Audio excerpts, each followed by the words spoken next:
We have received a request from the Michigan Bail Agents Association to hear some remarks from the perspective of bail bondsmen, and they have invited their colleague, Jeff Clayton, from the American Bail Coalition to speak with us briefly and take questions from us before we begin with the public testimony. So this is not yet public testimony. This will, we're going to hear from Mr. Clayton for about 15 minutes. Thank you. Thank you very much. It's a pleasure to be here today. I appreciate your time, and we're always here as a resource for you. As the Chief Justice said, my name is Jeff Clayton. I'm the Executive Director of the American Bail Coalition, which is a trade association of insurance companies who underwrite bail bondsmen throughout the country in the 46 states in which we operate. Proud corporate citizens of the state of Michigan and proud partners in the criminal justice system. A little bit about my background. I'm a prior federal civil rights lawyer defending unionized police officers in Section 1983 litigation. I also served for 5 years representing the 311 judges, including the Chief Justice in the state of Colorado. So I'm well familiar with bail and bail-related issues and court-related issues, and been working on them for the better part of a decade. So to talk briefly about kind of a 38,000-foot view of where we are on bail reform, some things will apply to Michigan, some things won't, and to talk about sort of a framework of where I think the bail conversation is going. First, let me just opine briefly, before I get into that, about the data that was presented, which I found quite fascinating. But I think the fundamental question that you have to ask in bail is who is bailable and who is not. What are the holes that keep people in jail that prevent them from getting bail? And then when we get into the bailable population, we also need to break that down further. But we need to find out why people in the bailable population aren't posting bails. And so what non-monetary holds are happening in Michigan? What is the effect? You look at the Probert case in New York, it serves an example how a low-level probation hold can hold somebody in jail for a very long period of time. And so I think that's worth pulling data on. We encourage states around the country to do that. And also to overlay criminal history on the bailable populations. In Connecticut, for example, their systems were sophisticated enough to tell us what was the criminal history makeup of those who were unable to post bail. In other words, was it just financial issues, or was it that they had a lengthy criminal record that the judges were looking at, or a history of failing to appear in court? And of course, what we found out is of the misdemeanor population detained on bails of less than $5,000, 78% had 3 or more prior felony convictions.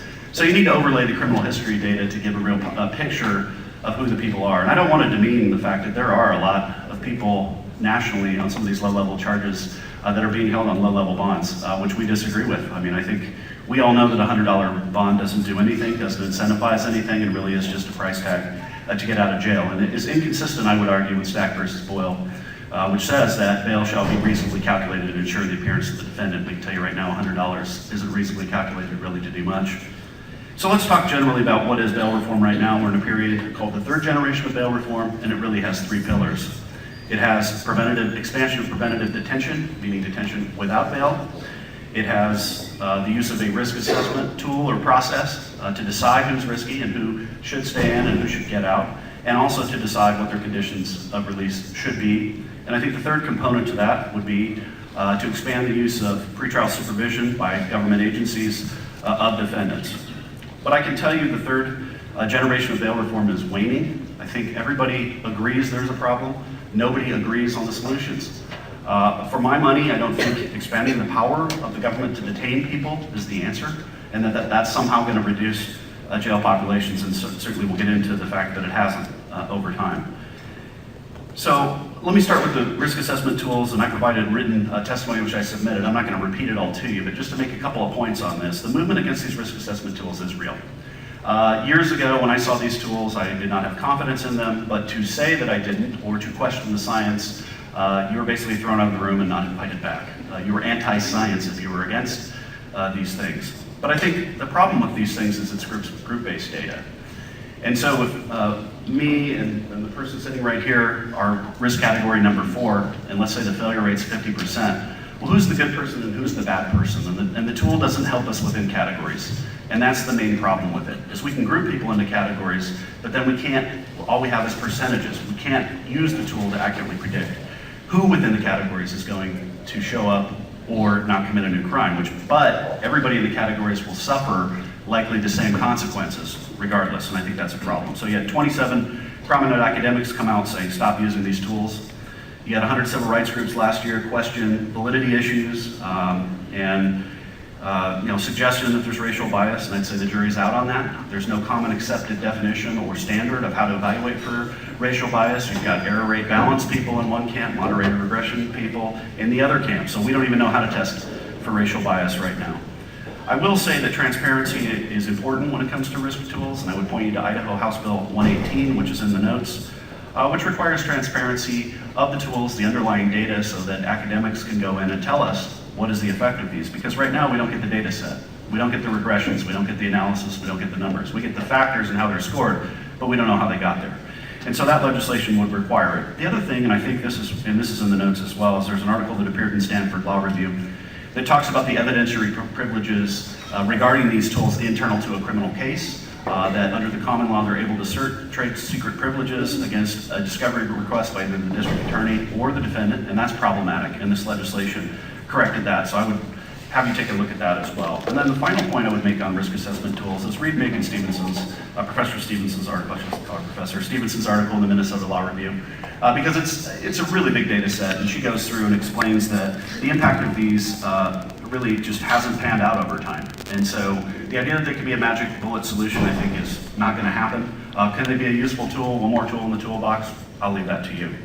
The second component, I think, is these preventative detention policies, and the notes give you quite an extensive viewpoint of these policies. But simply put, I mean, the federal system had the same issue prior to the Federal Bail Reform Act of 1984, which incidentally very few people thought was constitutional at the time, that we could have a regulatory exception to hold somebody in jail indefinitely and deny bail. Nonetheless, 24% of people in the federal system were being held pending trial in 1983, and today that number is 72.8%. To the point where when Joe Biden chaired the 1989 Senate Judiciary Committee, the U.S. Marshals Service went in and said, you've got to do something, because the jail population, the pretrial population, is exploding to the point that it's unmanageable. And that may not happen in Michigan, but the point is, the government's thirst for incarceration sometimes is the easiest way to solve a problem, because we know if they're in jail, then we might get reelected or something bad might not happen.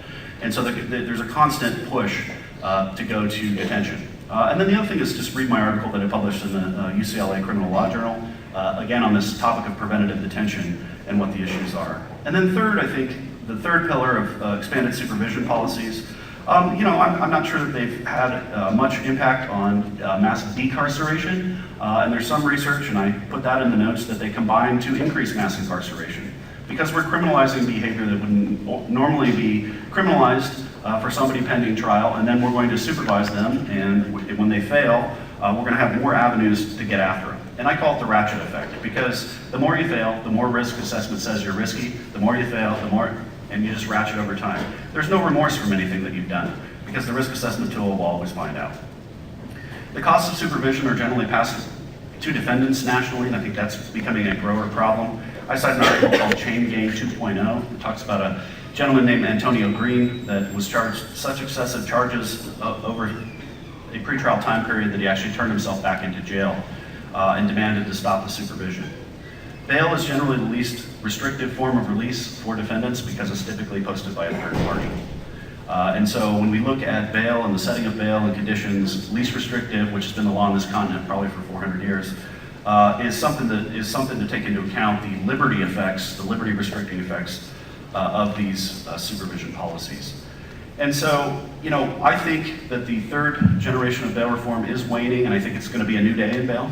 And it's the Colorado Public, and I'm from Colorado, I live in Denver. The Colorado Public Defender told me, Jeff, I think the new wave is not eliminating bail or any of this thing. It's finding more pathways out of jail that make sense. And whether that's mental health, like we heard, we know mental health, co-occurring disorders, substance use disorders are a huge problem in our system. And a lot of those people don't belong in jail. And we're caught between a rock and a hard place as bail agents, because obviously we want to bail everybody out. And that's what we would like to do. But for various reasons, we're not allowed to do that. So I would be glad to participate in any future processes with you, and certainly we are here as a resource to help find solutions to the problems that y'all want to solve. So thank you very much for having me and for listening.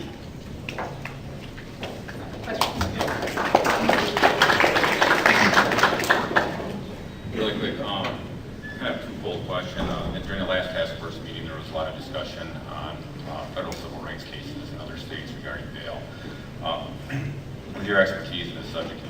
little brief explanation of that, and has your industry taken steps to maybe combat their office solutions so these types of things don't happen?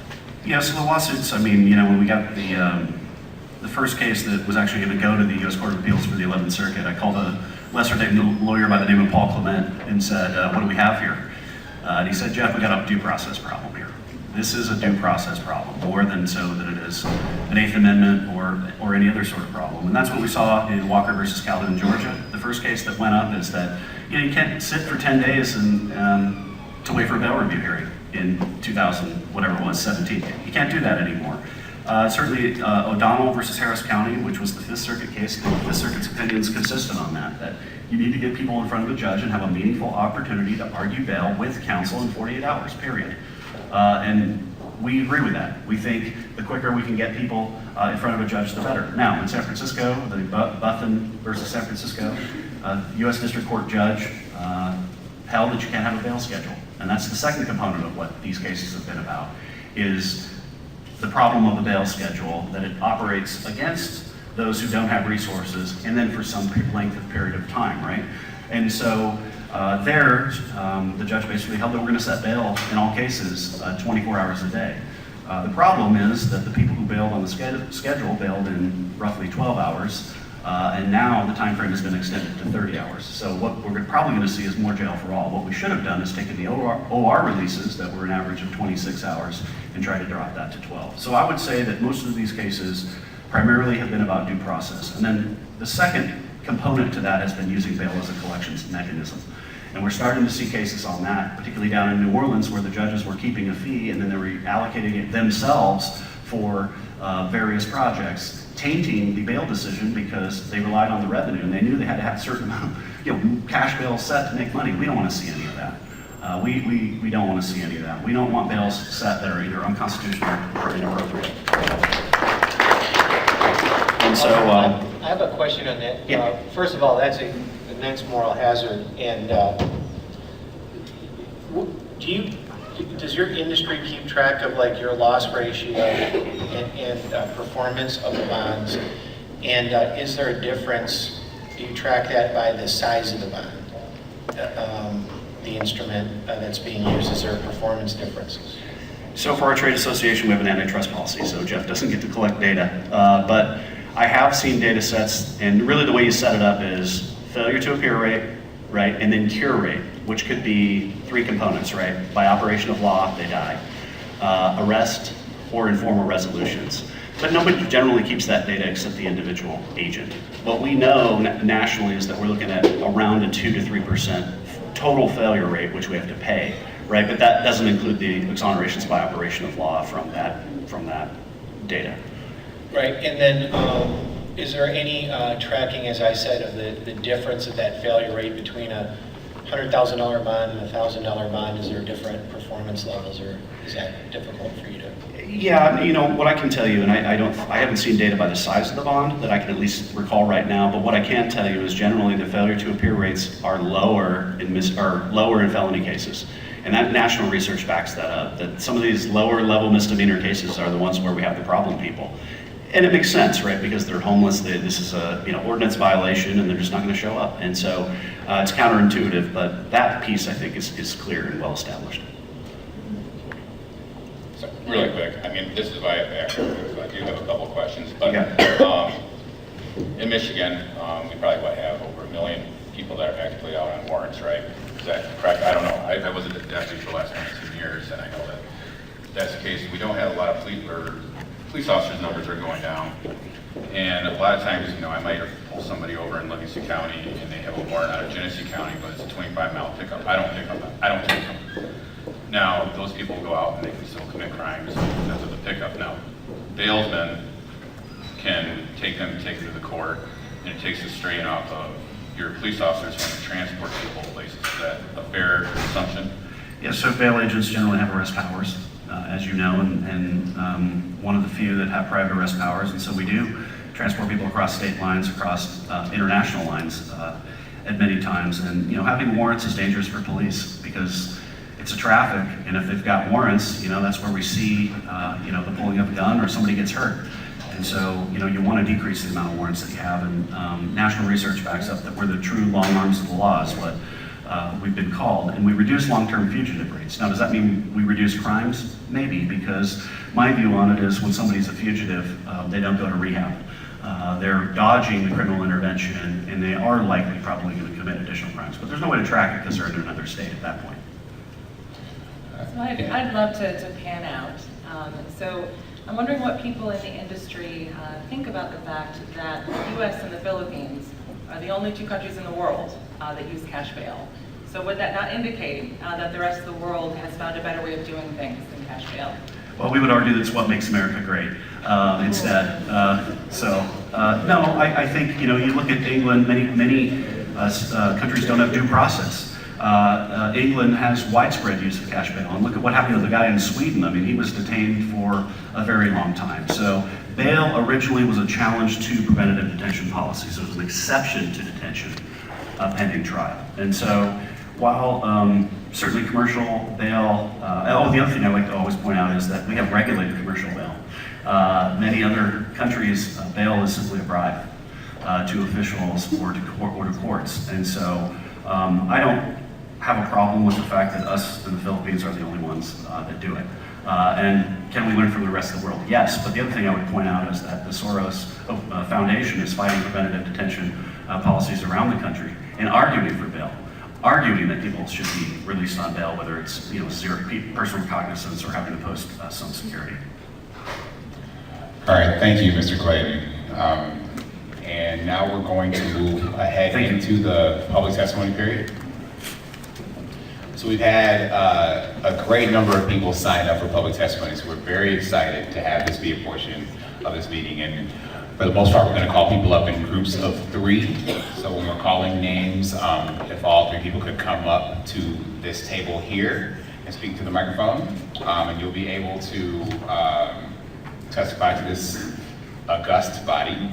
We're going to hear from as many people as possible today, so we're going to ask people to limit their comments to 4 minutes. And you're going to get a 1-minute, what's our timekeeper today? Thank you. So you're going to get a 1-minute warning and then a 0-minute stop sign. This task force is open to a wide variety of viewpoints, and we want to have these public comments be as representative as possible. We would like you to make sure that you are mindful that your comments are focused on these 4 things: either safely reducing county jail populations, expanding jail alternatives, serving and supporting crime victims, or improving the effectiveness of the justice system. So with that, let's have our first 3 people come up. I apologize in advance if I mispronounce your name. First we have David Safabian, Julie Warren, and Jesse Kelly.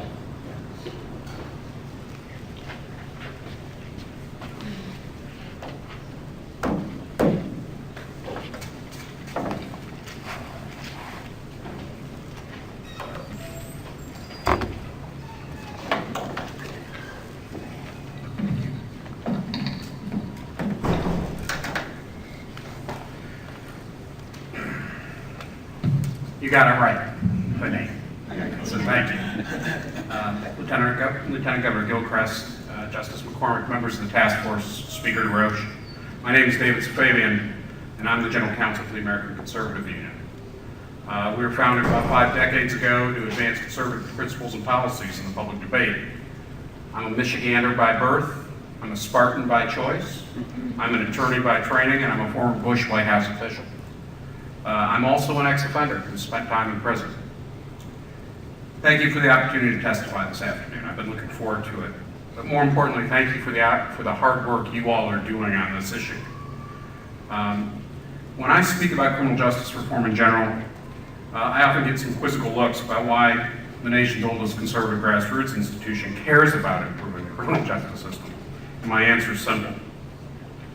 We work to advance policies that enhance public safety, ensure government accountability, and advance human dignity, and nothing represents our core beliefs more than criminal justice reform and those principles. That's why we've worked with the White House in improving the federal criminal justice system, and that's why I'm here today. Michigan's done some great things to improve its prison system and dispensing justice. The legislature has a track record to be proud of, and your corrections director, Heidi Washington, is widely considered a leader in the prison management,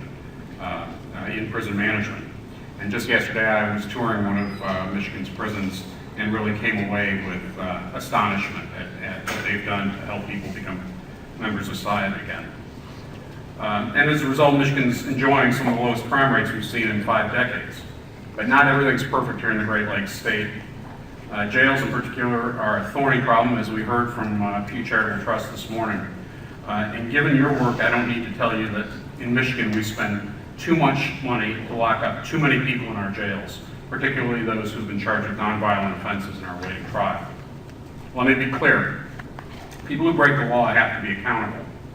But holding people charged with nonviolent offenses like traffic offenses, shoplifting, and simple drug possession, holding them in jail makes little sense, especially when they continue to have the presumption of innocence.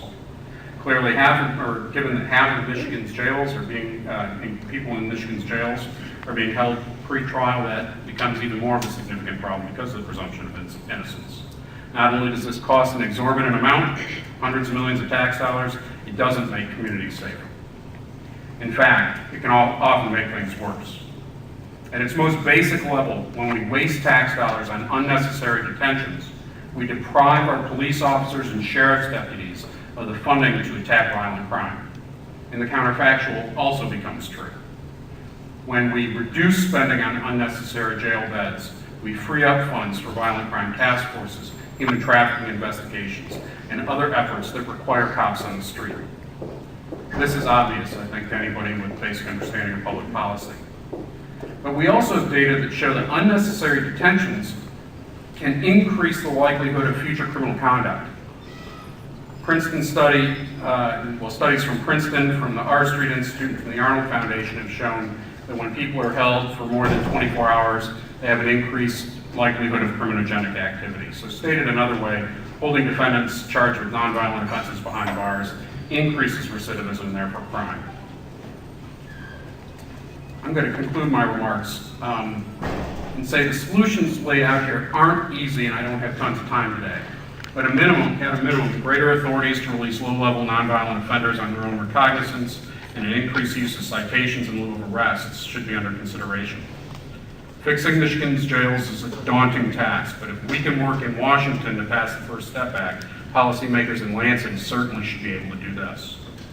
Michigan can do better to improve public safety while reducing jail populations. The alternative is to do nothing, which fails our communities, it fails the taxpayers, it fails our law enforcement officers, and it fails the justice system as a whole. Thank you for the opportunity to testify today, and I look forward to working with you in the future. Thank you.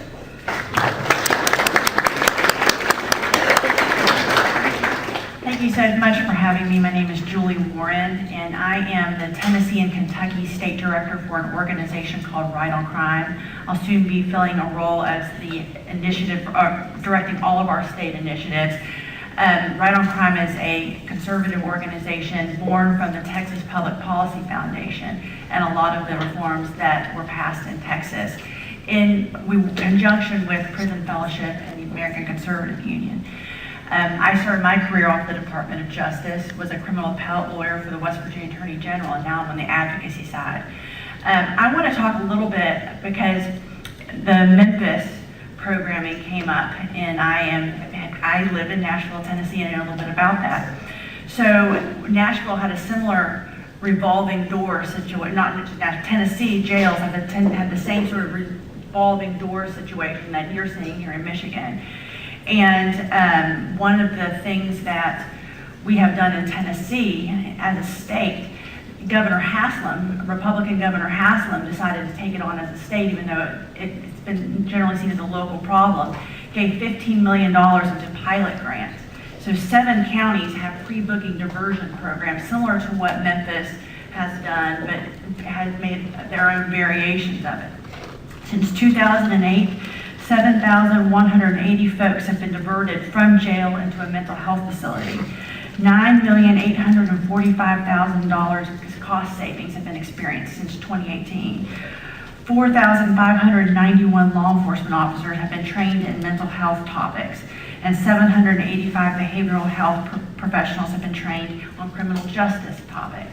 In Nashville, where Davidson County, our sheriff, who is the new National Sheriff's Association president, has decided that he is going to really take the reins on this issue, because last time we talked about this, he had just had someone arrested at the airport for being naked.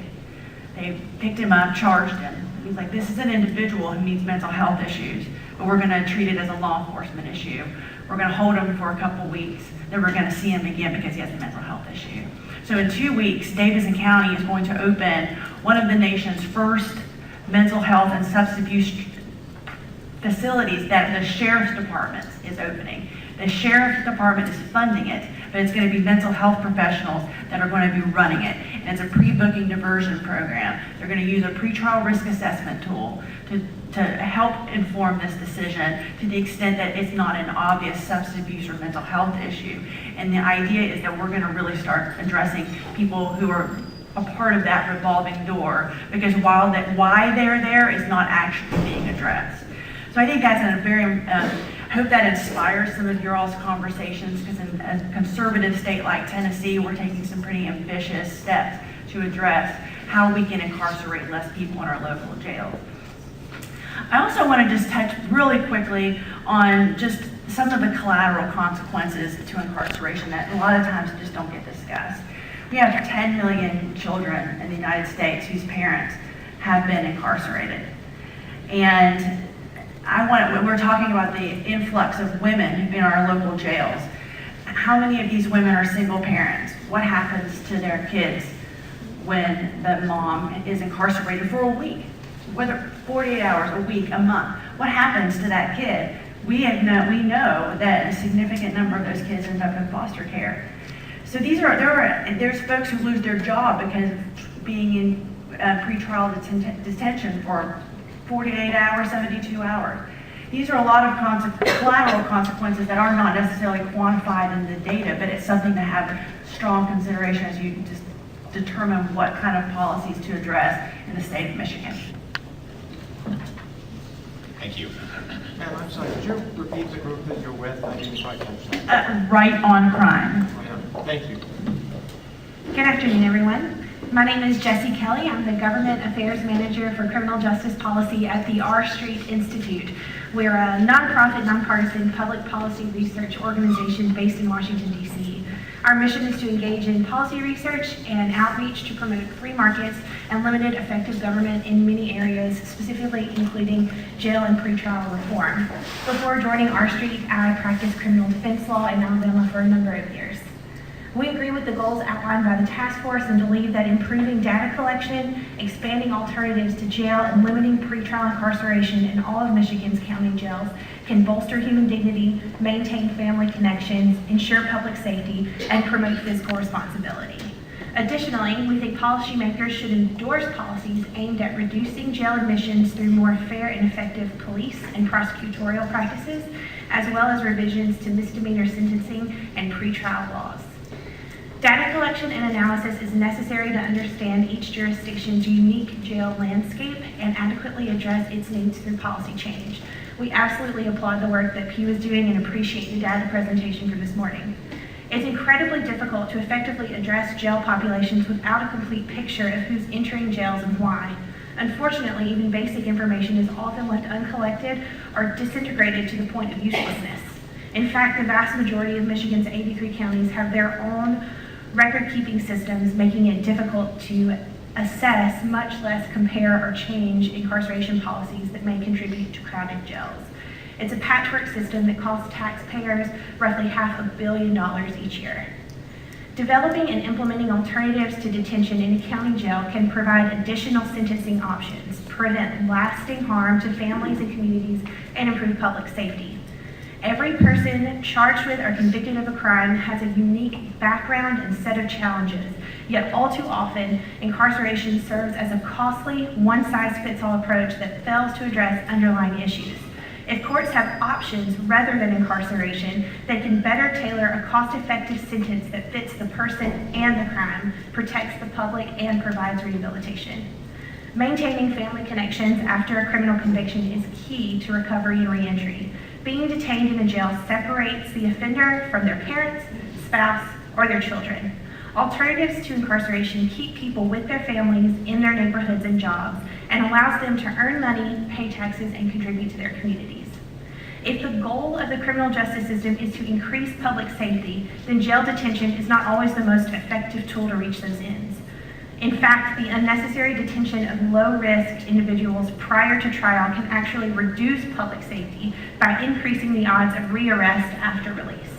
Public safety-minded policymakers should focus on policies that eliminate unnecessary detentions and otherwise free up law enforcement resources by increasing diversion and revising charging policies for low-level offenses. And the last thing I'll highlight in my minute is that if we limit pretrial incarceration, we can help facilitate the reduction of the jail population. Across America, the pretrial population has driven 99% of jail population growth over the past 15 years. Put it another way, 99% of the jail population increase was due to the detention of citizens who were presumed under the law to be innocent.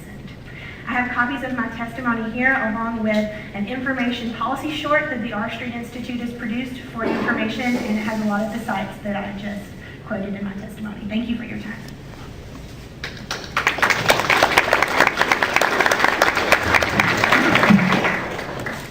Our next speaker is Joanne Sheldon.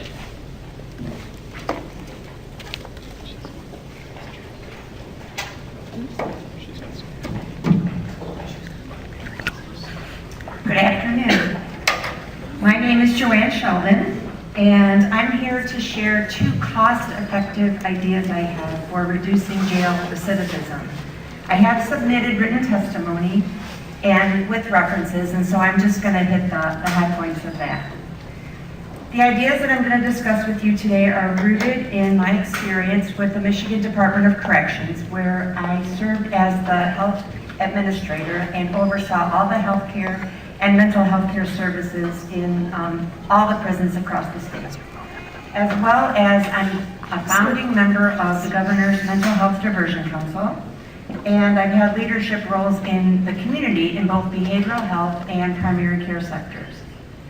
This combination of experience, I believe, gives me a unique perspective. I've taken this perspective to a position I now have with TED Solutions, which is a small healthcare consulting firm here in Grand Rapids. From my experience, so much of the innovative, wonderful work that's done here in Michigan in the healthcare arena actually leaves out this justice-involved population. And I believe that the key to reducing recidivism is to change that. Research shows that when individuals leaving jail are connected with the services that they need on the outside, the behavioral health as well as healthcare services and other supports, jail recidivism rates do go down. So that's really the premise of what I'm going to be discussing today. In some ways, my testimony fits with what Dr. Kubiak presented this morning, and so I edited it so that I don't duplicate. But I want you to know that my testimony actually is more broad, and it focuses on healthcare as in total, not just behavioral healthcare. We've discussed the prevalence of behavioral healthcare, but it's also important for you to know that rates of communicable diseases such as HIV and Hep C in jails are far higher than in the general public. And that doesn't even, I'm not even going to go into all the different other diseases that are more prevalent in jail, such as diabetes, cardiovascular disease, etc. One of the more depressing statistics that I need to share with you is that people leaving incarceration are 12 times more likely than the general population to die within the first 2 weeks following their incarceration. We can do better than this, and I have what I consider to be very simple idea that I'd like to share with you that will help us accomplish that. So it's called the Connection to Care model, and it is fairly simple, and it involves a group of healthcare entities that many people are not aware of, but they are located throughout the state. There's 250 of them or more, and these are called Federally Qualified Health Centers, or FQHCs. And they're actually the largest network of primary care providers in Michigan. and they must serve everybody that walks through their doors. They have well-developed care coordination and care management responsibilities already as part of the focus of what they do. And many of them have integrated primary and behavioral health care as part of what they do as well. I don't mean to imply that they do everything and usurp the roles of other important community organizations, such as community mental health agencies. That's not what I'm saying. Those agencies are all still needed. So briefly, the idea behind it is to, and I did secure a small state appropriation to get this model started, and it's in existence in 3 counties in Michigan. I know I don't have much more time. The beauty behind it is that the FHC and the jail staff actually work together to develop a transition plan before the individual leaves jail. And a peer support specialist is located at the FQHC, and that person is responsible for walking the person through all the steps necessary to find care on the outside so that there is an actual warm handoff. And finally, oh shoot, I wish I had more time, but there's a plan of care that's developed at the FQHC, and that ensures that care is provided throughout the course of the person's life, not just for a month or 2. The results of this are in, and preliminarily they're excellent. 82% of participants that participated in this program did show up to the FQHC within 7 days of release from jail. And I have a lot more to share. I wanted to cover Medicaid as well, but maybe I'll have to come back in Detroit. Thank you so much. Thank you. Thank you. And just to let everyone know, yes, we will be having our meeting on October the 18th in Detroit. There will be more public comment opportunities there, and as Joanne did and others have already, you can submit written testimony also to this body. So thank you. We're just in the time limit just so we can have as many people speak as possible instead of being cutting off. So with that, I'd like to please call up Carolyn Sotheby, Alexa Kramer, and Tim Baueis.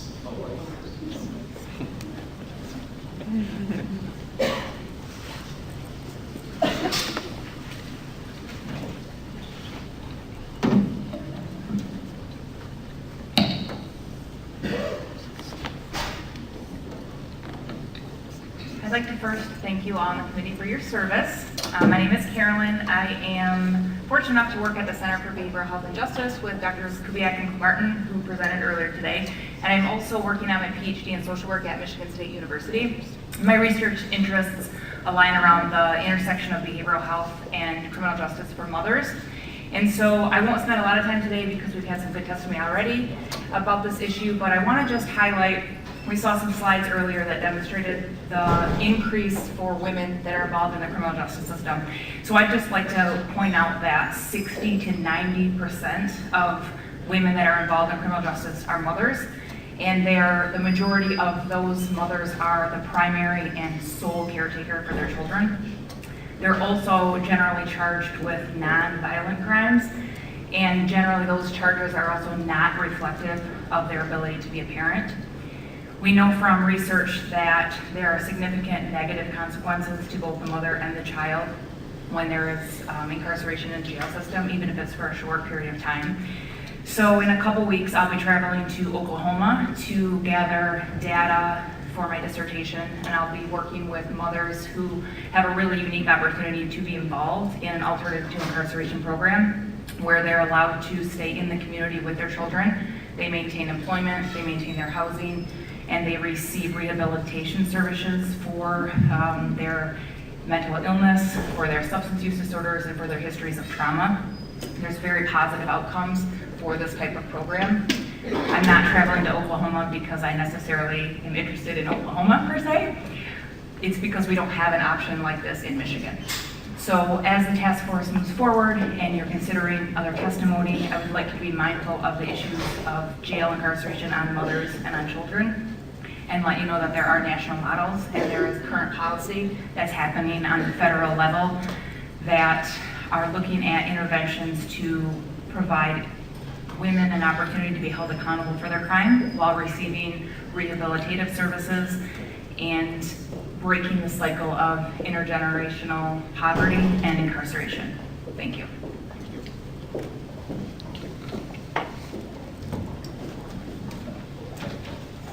Good afternoon. My name is Alexa Kramer. I am the Director of Government Affairs for the Grand Rapids Chamber of Commerce. I've submitted written testimony, so I will try to keep my comments brief. Historically low crime presents an opportunity, a moment for innovation, realignment of our investments, and shared prosperity. On any given day, most people detained in Michigan jails are detained pre-trial while they're still presumed innocent because they cannot afford to pay bail or because they are there for non-criminal administrative violations. These practices unnecessarily disrupt our businesses, destabilizing the individual's productivity and the productivity of their employer.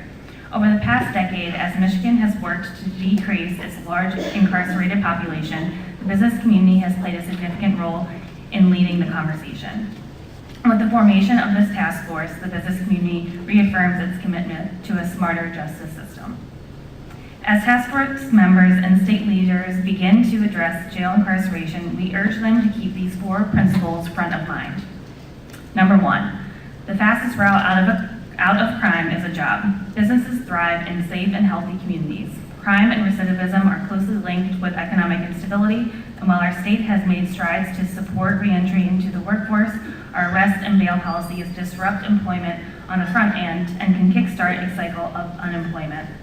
A stable career is a proven way to keep recidivism rates down and is a stepping stone to a fulfilled life. Number 2, jail is not a one-size-fits-all solution.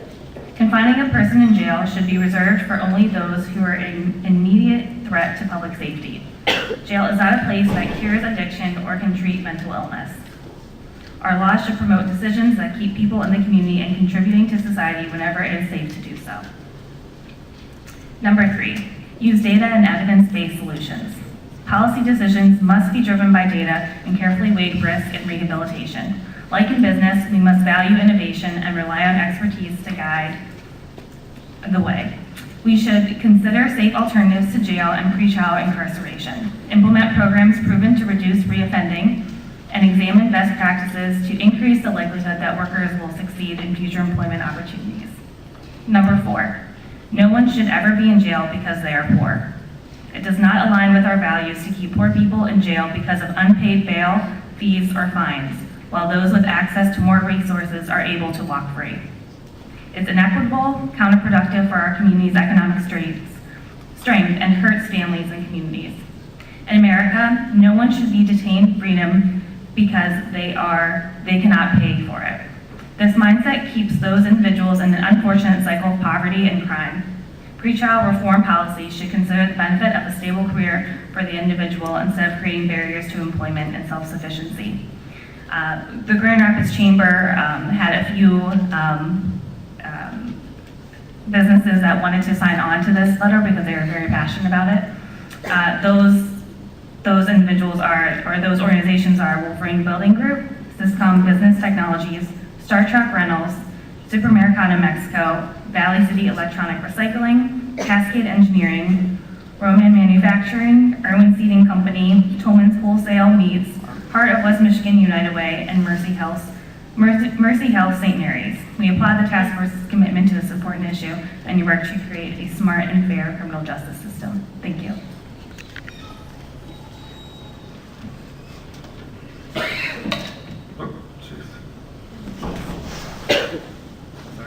Hello, there we go. My name is Tim Boyce, and I'm the Court Services Manager for Kent County.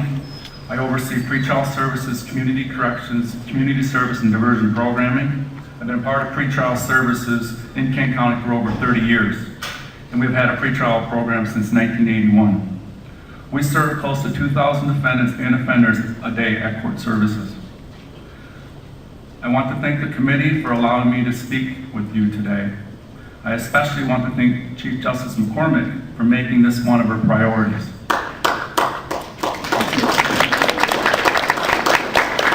Without her being such a strong advocate for change to what I'd like to refer as front-end justice, I'm not sure if we would be here today. I am here to talk about Michigan's need to expand pretrial programming and its services. Currently, we have approximately 22 pretrial programs in Michigan. This means only 27% of our counties have active pretrial agencies. These agencies provide two main services, pretrial investigation and pretrial supervision. However, many of these agencies lack the resources to have a full functioning pretrial program. To reiterate what Tim Shinaki mentioned at the last meeting in Traverse City, pretrial addresses three important areas: how to maximize liberty, how to maximize court appearance, and how to maximize public safety. Having a pretrial program will assist in all three. Pretrial services can be so much more. So I asked the committee not think in terms of traditional pretrial, but think visionary pretrial.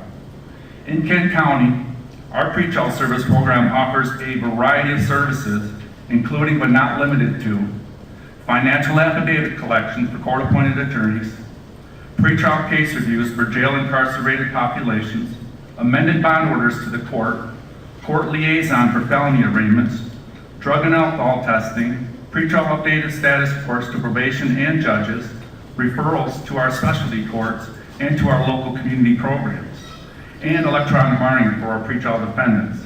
However, the two main functions are pretrial investigation and pretrial supervision.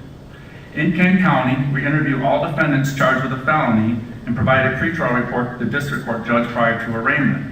This includes past criminal record, substance abuse and mental health history, employment and education status, ties to the community, and financial history, and any other factors bearing risk of non-appearance or danger to the community.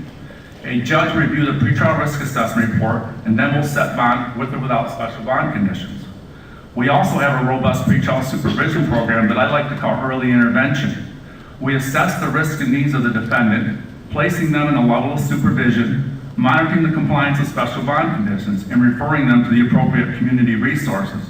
If a defendant is found guilty, the supervision caseworker provides a report to the pre-sentence investigator and judge that outlines the defendant's compliance while on pretrial supervision. Studies completed in Kent County have shown that the defendant's performance on pretrial supervision can have a positive impact at their sentencing. Pretrial supervision has an impact on both the pre and post side of the criminal justice system.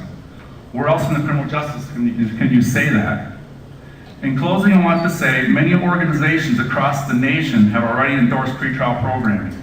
Pretrial services connects to every entity of our criminal justice system, from jails, law enforcement, courts, including the specialty courts, prosecutors, defense attorneys, community resources, and probation.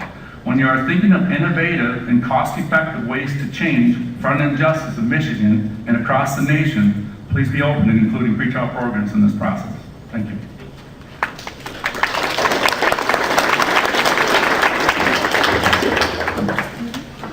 Two short announcements before I call up the next three people. We have at the table over there where Gracie is standing, slips of paper with the website and the email address so you can send in written testimony in case you didn't have enough time to say what you wanted to say. And we also have found somebody's keys. So if you lost your keys and they have an I Heart Michigan that is green, the heart is green, keychain, they're at the table as well. Gracie has those. Our next three speakers, please, Randy Thorpe, Alejandro Alves, and Josh Ho.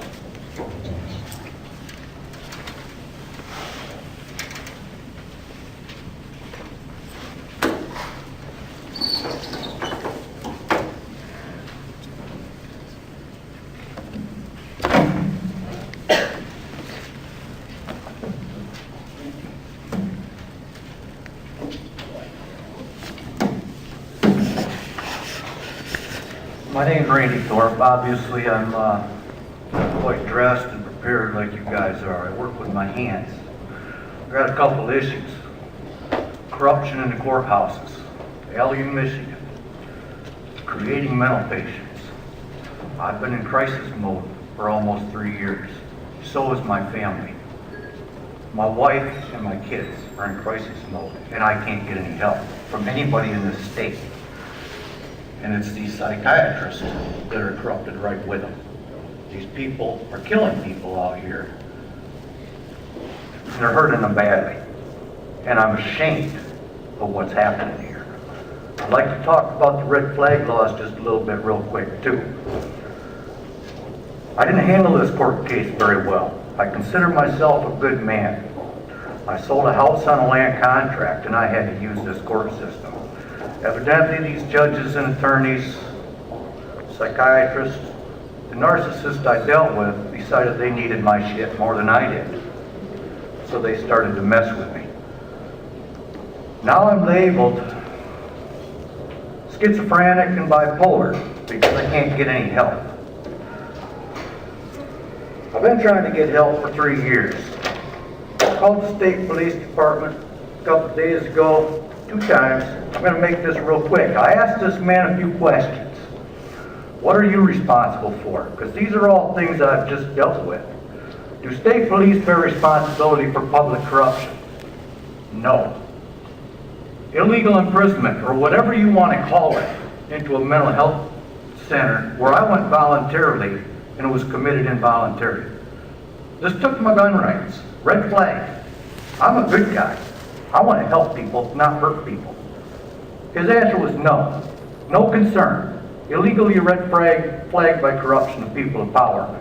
Short answer, no. State police aren't concerned. Defamation of character, libel, slander, not responsible, nothing. State police. Kicked out of the courthouse. 2 officers retired. They're being praised on social network. Those 2 officers kicked me out of this courthouse. And it was wrong. I did nothing wrong. But they are retired, and I can't get at this police report. Judge Glarge, Paul Klein, Dr. DeWar, 3 other psychiatrists are continuing to ruin my character, and I need help. Nobody's here for me. They're not concerned about that. Short answer, no, not concerned. Forgery and fraud of a land contract that my attorney settled on his own. I didn't even know it. Created a land contract. Short answer, he's not concerned. He hung up. Now, I have to go. My son's in prison.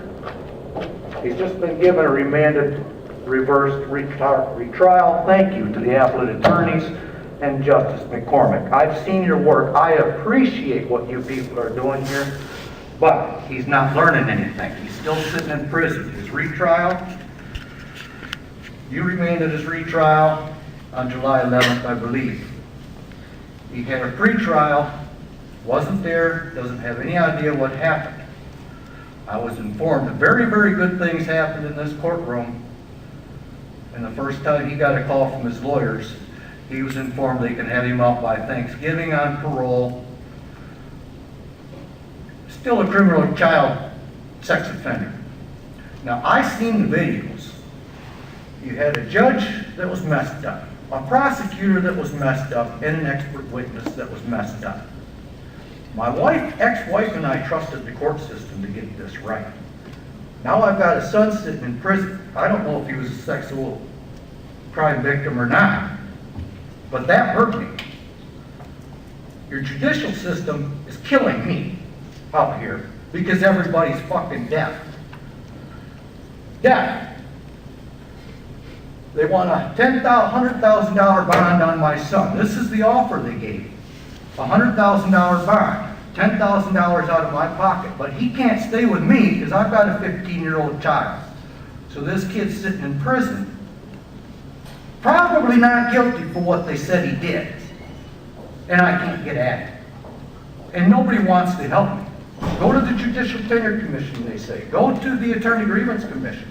Try calling the Attorney Grievance Commission. That lady needs to go to jail. That receptionist at the Attorney Grievance Commission is the most manipulative, nasty lady, and she's killing people. You all are, I appreciate justice. We need it. And we need mental health. But we don't need you all creating us. I had a life, I had 2 businesses. I've failed. I can't provide for my family anymore. And I am in a desperate crisis mode. Sorry. Thank you. Thank you, Randy. I'm sorry, folks.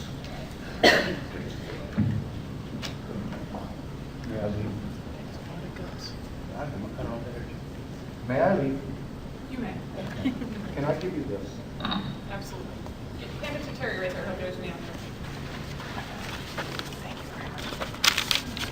Thank you all for what you're doing. I appreciate it. But my life is going downhill while y'all sit on your asses.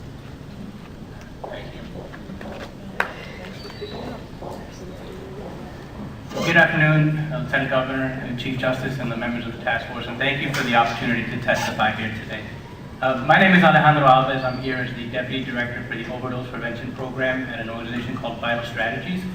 We are a public health nonprofit that is working with states, county, and local governments and organizations domestically and internationally to strengthen public health systems.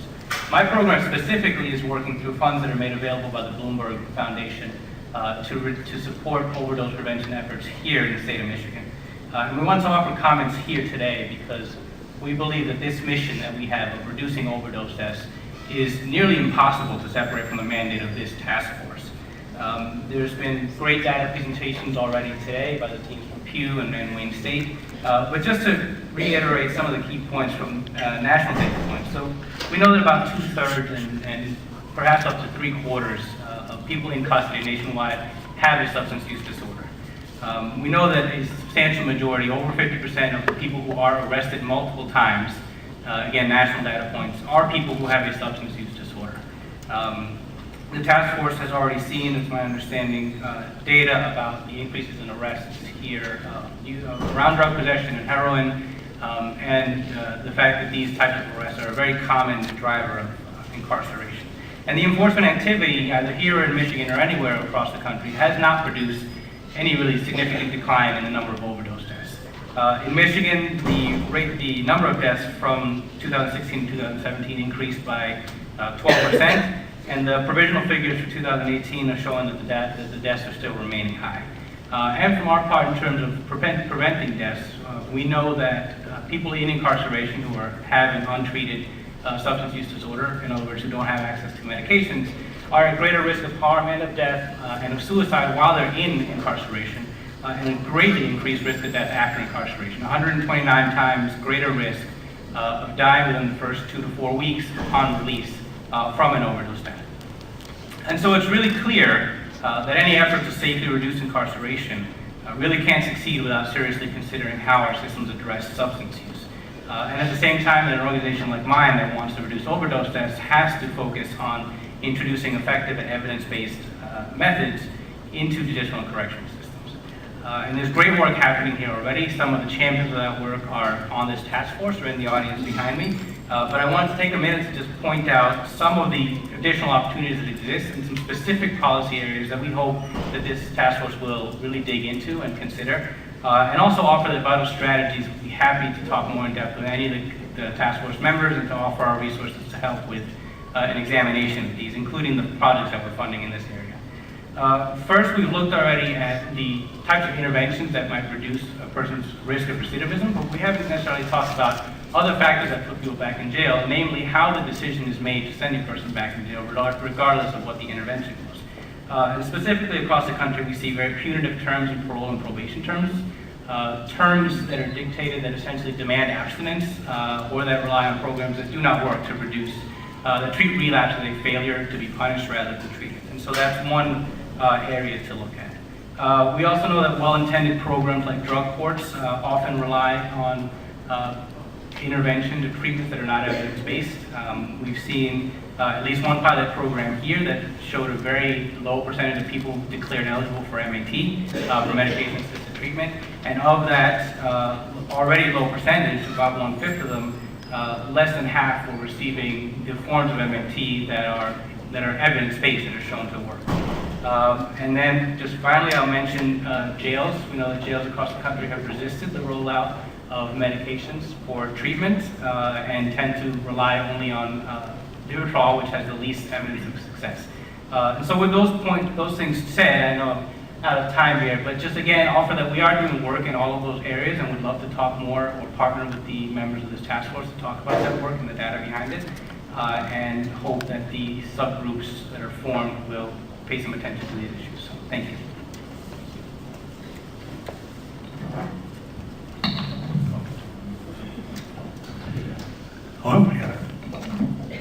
Hello again.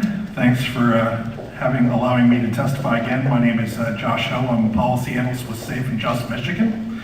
I've submitted written testimony, so I'll try to hold to really I'm going to kind of skip the whole protocol of going through my testimony to some extent, because when I did my testimony, I was relying on some pretty tired 2015 data, and today we got a bunch of brand new data, which actually helped make the case much better than I was doing before.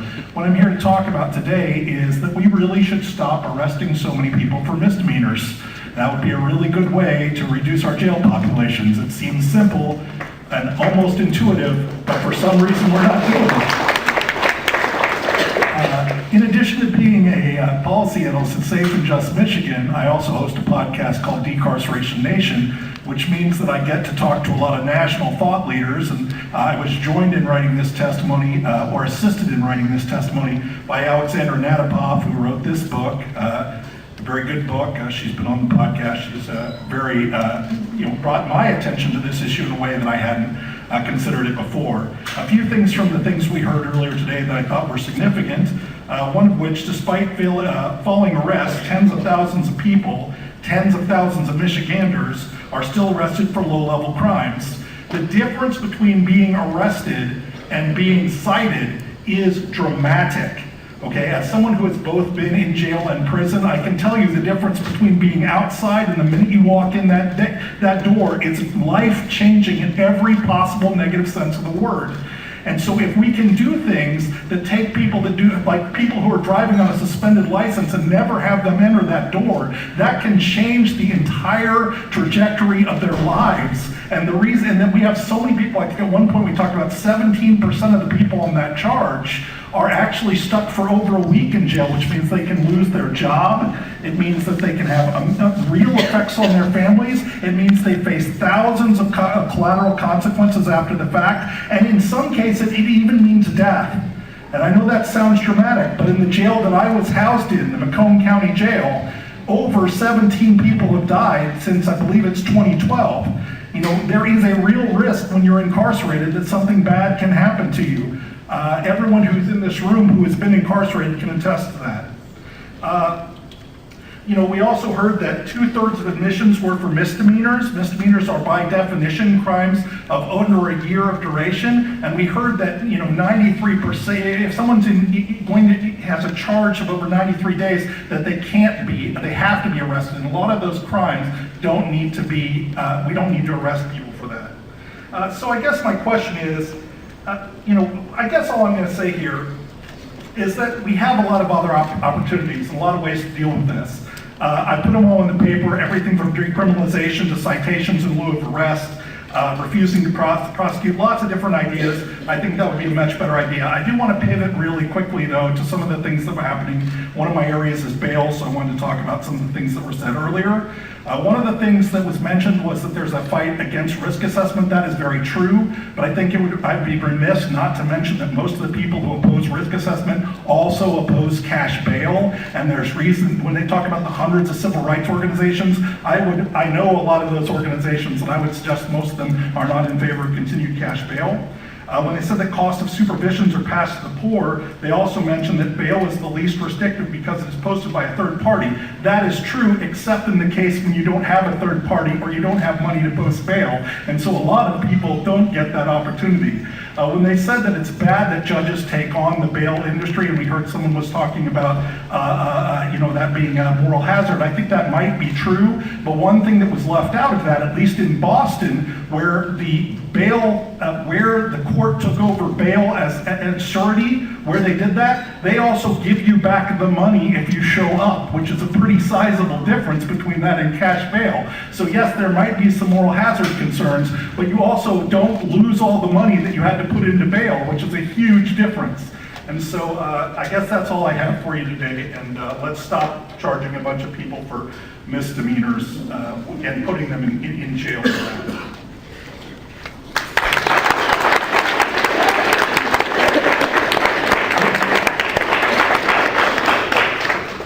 All right, next up we have Kimberly Button, Alexa,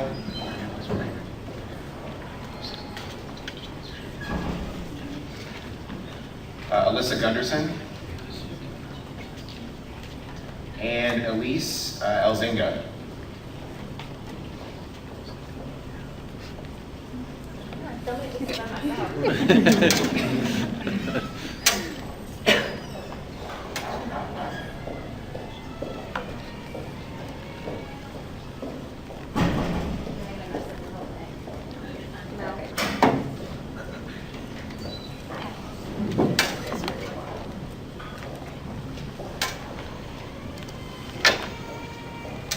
Good afternoon. Thank you, Lieutenant Governor and Justice McCormick and members of the task force. My name is Kimberly Budden and I am the Policy Counsel for the ACLU of Michigan. Thank you for having me here today. I did submit written testimony, so for the sake of time, I will not be going through the entire thing. I just wanted to highlight a couple of key points. The ACLU has advocated for due process and equal protection rights of all people for decades. Our primary goal when it comes to pretrial is to dramatically reduce pretrial detentions, eliminate wealth discrimination, and combat racism and bias in the pretrial context. There are mechanisms from which we can do this, and that looks like expanding the right to counsel during pretrial proceedings, increasing procedural reforms that adhere to concepts of fundamental fairness that bring our system in line with the Constitution. And this follows practices that are based on federal constitutional principles, empirical research, and extensive conversations both between the ACLU and partners with other organizations. Today I would like to focus on alternatives to incarceration, the factors that are considered when determining bail, and wealth-based discrimination.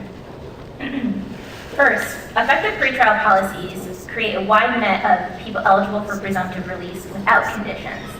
The ACLU, of course, encourages decriminalization efforts and alternatives to incarceration wherever possible. And these should advance decarceration goals without compounding exasperating disparities resulting in bias and systemic racism. We heard about the decline in the use of citations in lieu of arrest and the fact that many jail admissions are for nonviolent offenses. And this should not be taken lightly. Remaining in jail pretrial has devastating effects on people facing those charges and their families. Pretrial detention changes the living situation of up to 40% of kids whose parents are incarcerated. Incarceration, beginning with pretrial, is the ongoing family separation crisis that people who are involved with the legal system undergo every single day. And this crisis disproportionately impacts Black and brown communities. Therefore, the ACLU recommends the expansion of citations in lieu of arrest to include up to 1-year misdemeanors. And for all other individuals, they must be entitled to counsel at their first appearance and release within 24 hours without condition. And if there are conditions, they must be the least restrictive possible in order to ensure they will show up to court and ensure public safety. Secondly, any factors that are considered in making a bail determination should relate directly to the risk of intentional non-appearance and or being a physical danger to a specific person or a community. This means, in order to end mass incarceration, we have to eliminate racial disparities in the pretrial context. As we saw in the presentation, Blacks are disproportionately impacted, or disproportionately overrepresented in jail admissions. This is because communities of color have a greater burden of mental and substance abuse disorders, are often subjected to lack of access to health care, and have a higher social and environmental economic risk. This also means that when we subject individuals to cash bail, we're also going to see a greater detention of Black and Latinx people. The best way to address these racial disparities is by changing the factors that we consider. A person's non-appearance record, history of substance abuse or addiction, seriousness of the offense charge, and criminal histories are all factors that disproportionately impact communities of color. And if we're going to use these, prosecutors and judges should articulate on the record how the consideration of that factor serves the purpose of jail. Again, to reform the pretrial system without addressing these issues only further perpetuates the systemic and institutional racism that led us to mass incarceration and brings us to the table today. And I know that my time is up now, so I will reserve the rest of my comments for the next time we meet.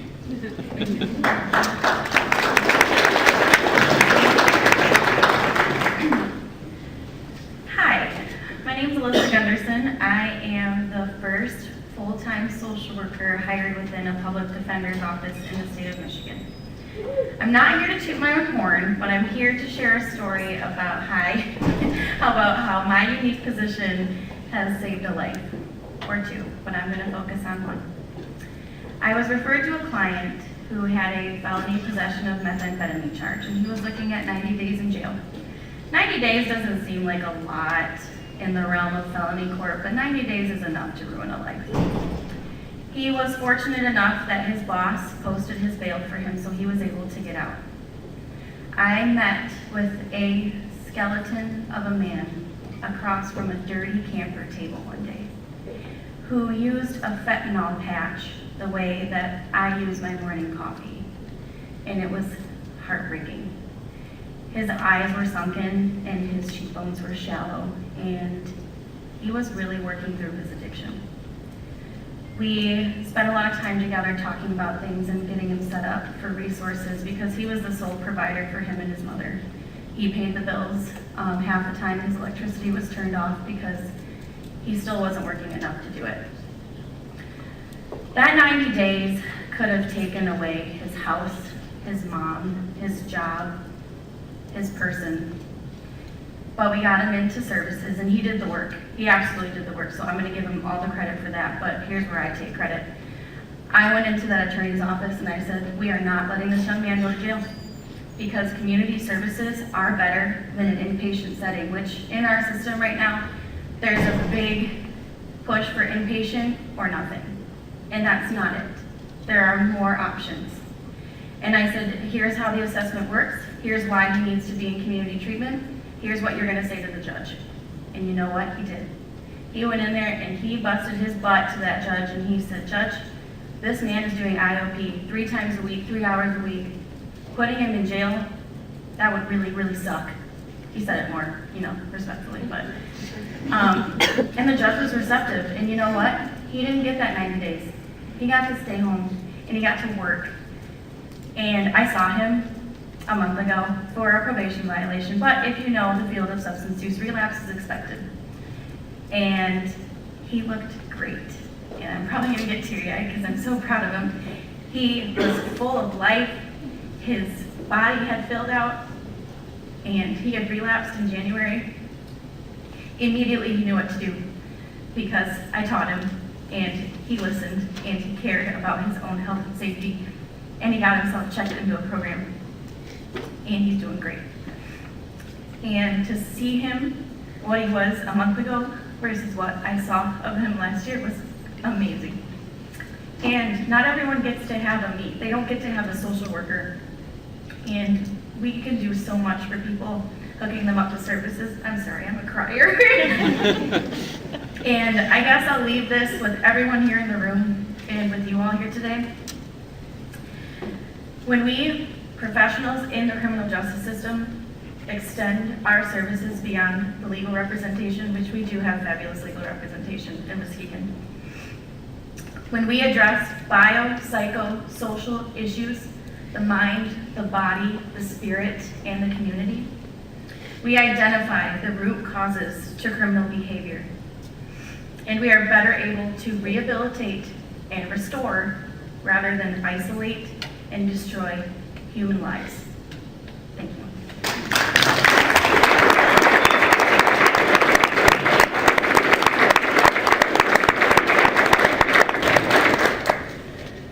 Hello, I'm Elise Elzinga, attorney with the Muskegon Public Defender's Office.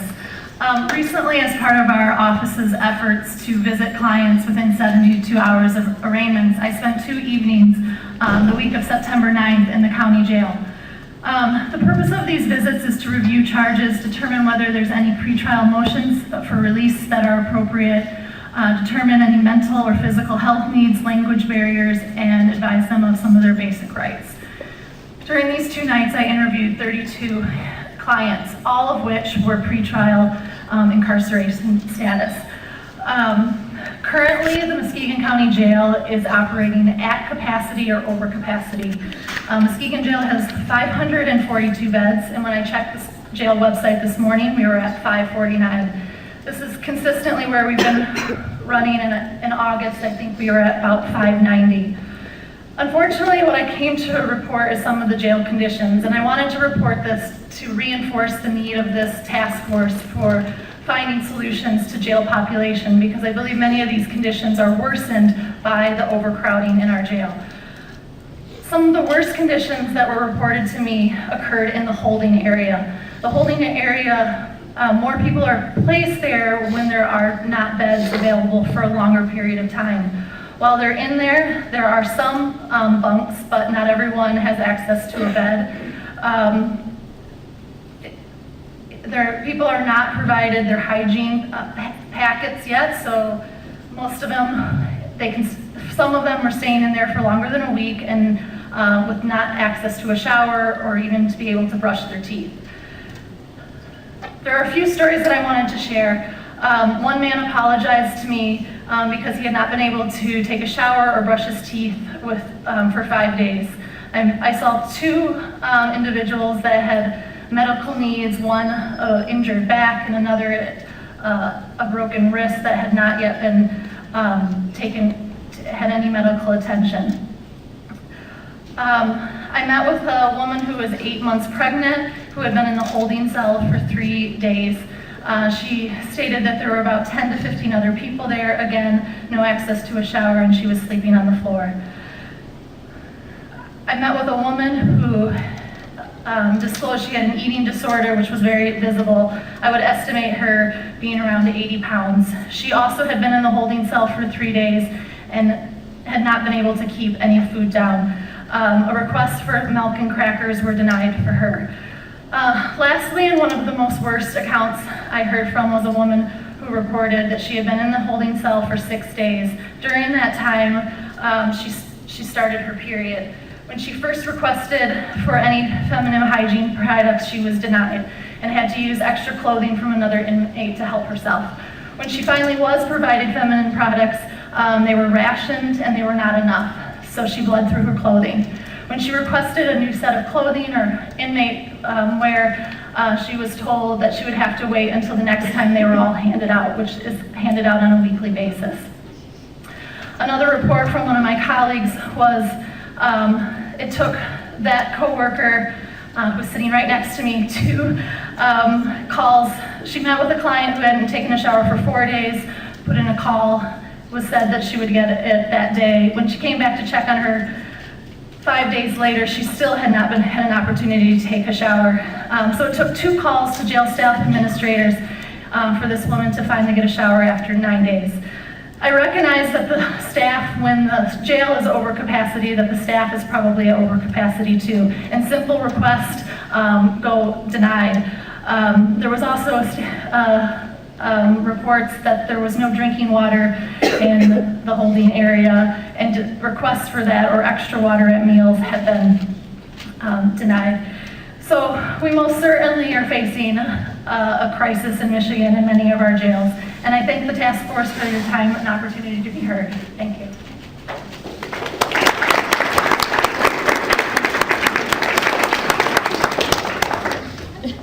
Next up, we have Wendy Price, Holly Wilson, and Kimberly Purdyberg.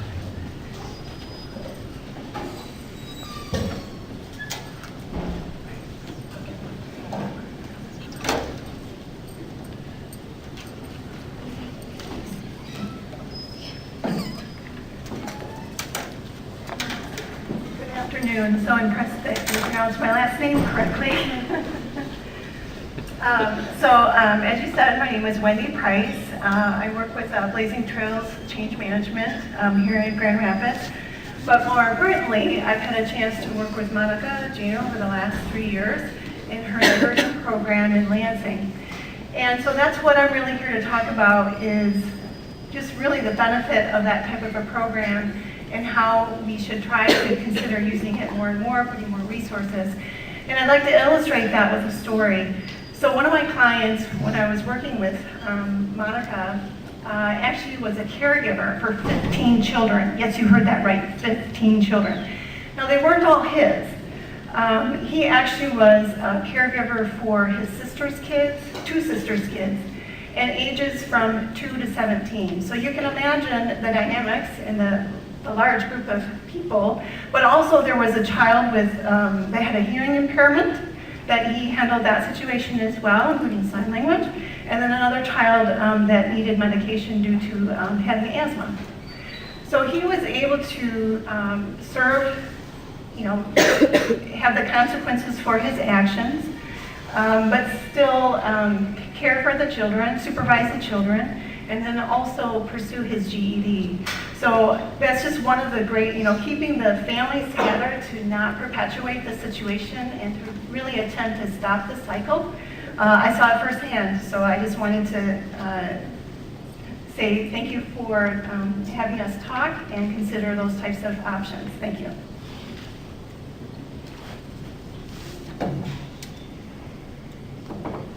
Hello, my name is Kimberly Probert. You got it close. Oh, sorry.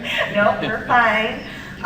This is kind of an intimidating panel. This is the first time I've done anything like this, so I apologize if I'm rough and unprofessional. I want to start with my story, and I thank you for giving me the opportunity to be able to tell you my story. I'm kind of an advocate.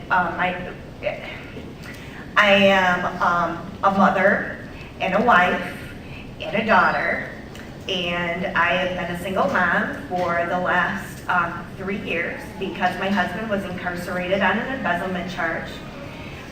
His PSI report actually had said that he would only get 12 to 24 months, and the judge decided to go above and beyond 3 to 5 times higher than that and gave him a 5 to 20-year sentence. It was all based on ex parte evidence, and my experience with the system really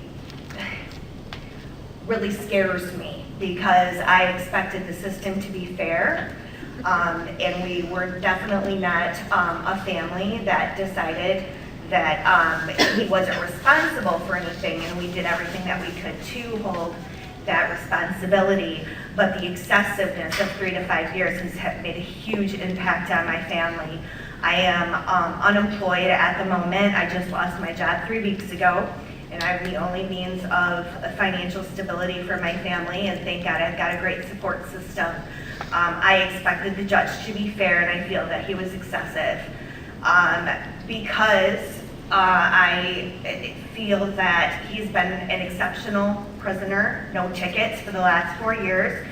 I believe you went and saw Vocational Village the other day, and he's been the clerk for Mr. Fultz for 3 years and has done an incredible job with that. And unfortunately, with our system that we have right now, we have the truth in sentencing situation in this state. I believe truth in sentencing was put into place way before, when we had guidelines, strict guidelines that we were able to follow to not go excessively. And as of 2015, we have the no mandatory minimum law that was put in place. A month prior to my husband being incarcerated, the judge decided to use that to kind of, I don't know, in his terms, because he could. So I really don't have a whole lot of respect for that particular judge, and I do have a lot of respect for many judges. I've got friends that are judges, so I'm not demonizing the judicial system in any way. But I believe that truth in sentencing, along with mandatory minimums, are starting to be used to hold our prisoners, that they're just being used to hold up, the same way that mandatory minimums held. And the reason why we called that unconstitutional, I feel that it's this working together with those two things are increasing that, which is in that one graph you had mentioned, Lieutenant Attorney or Governor, you had asked about why the influx, and I believe a lot of that has to do with the fact no one wants to be in front of a judge that's going to hold them in prison for 5 years without any way of getting out or any way of showing remorse. And we need help. We need help desperately. We were an upper middle class family, and now we're struggling horribly. And it's just going to keep repeating itself. So I appreciate you listening to me. Thank you. Hi,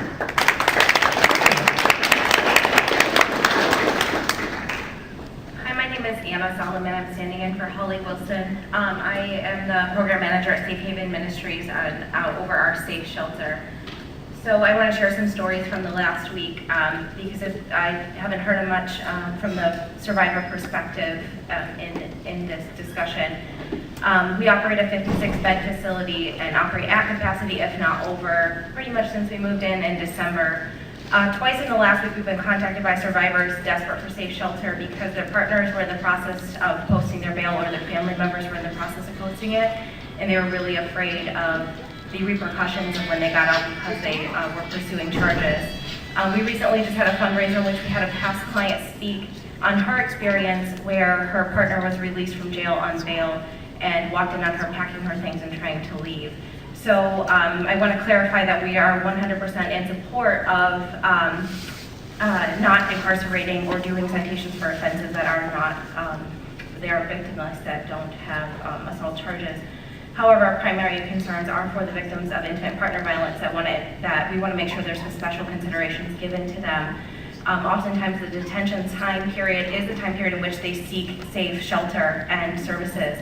So I noticed that on the report that was put out by the task force on the 17th, that they even say on there that part of how we reduce re-victimization is by them seeking those services. However, they need the time to do so. So earlier I heard mentioned the concept of misdemeanors. Well, oftentimes, as you already know, domestic violence charges are a misdemeanor charge, and they're held for usually less than 24 hours. So that time is really vital for survivors to get connected to services. The other thing that I heard throughout this is the importance of diversion programs. And currently, especially particularly for substance use and mental health, there are comparable diversion programs within our mental health and criminal justice system. However, there isn't for domestic violence. And in Kent County, we only have one service provider for interventions for batterers. So it's not a good apples-to-apples comparison right now. So my only request is that when we're taking into consideration these changes in the statutes, to consider the survivors of domestic violence as well, to make sure that we can offer them the most safety and protection. So thank you.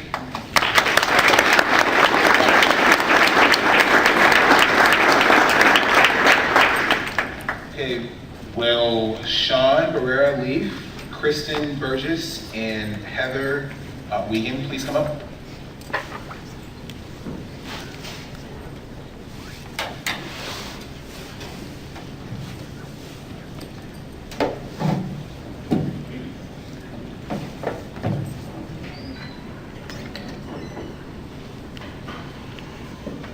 Good afternoon. My name is Sean Barrera Leaf. I'm from the Grand Traverse County. And no, I'm not stalking all of you. I was at the task force meeting back on August 24th. Before I go into my testimony, I would like to thank all of you for the encouragement that you gave our county. We've never had that opportunity before, and it's very well needed within that region of Michigan. So thank you so much. It gave a lot of people courage to come out and speak what has gone on there far too long. As I said before in our testimony, my son has been impacted with incarceration, but his pretrial events led us to where we were disillusioned with our criminal legal system. His bond was set 5 different times, but I have to mention from September 2017 through November 2017, he was on a personal recognizance bond.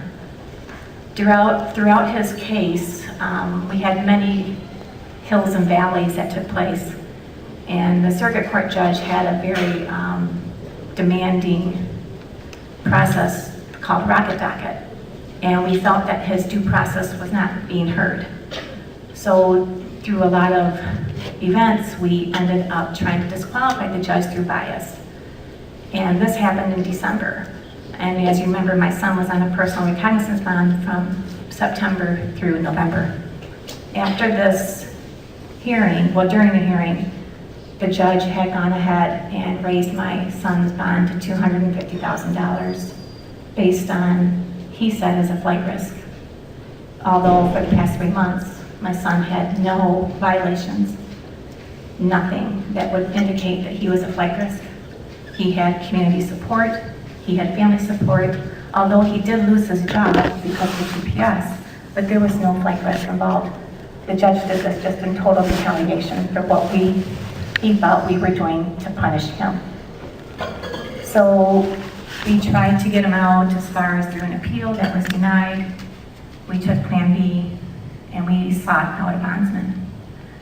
As I said, his bond was at $250,000, and we decided that it was worth it because we felt that he was treated so wrongly, and it was not anything that he did to increase that bond. So we met a bondsman, we gave him our tax records, we're paying on that to this day, and we did get him out. But if it wasn't for the overzealous judge that we were faced with, we wouldn't have done what we had to do. And I just felt that the system that we were faced with treated us so unfairly, and we felt we had no other alternative but to do what we did. I look at the system as beating people down, and it's taking all of our resolve to keep my son's confidence up that he's not judged on the mistake that he made. And we really have to look at how we can rehabilitate people who are faced with these situations instead of trying to beat them and punish them. Because if we keep doing what we're doing, we're never going to get out of this, ever. Thank you.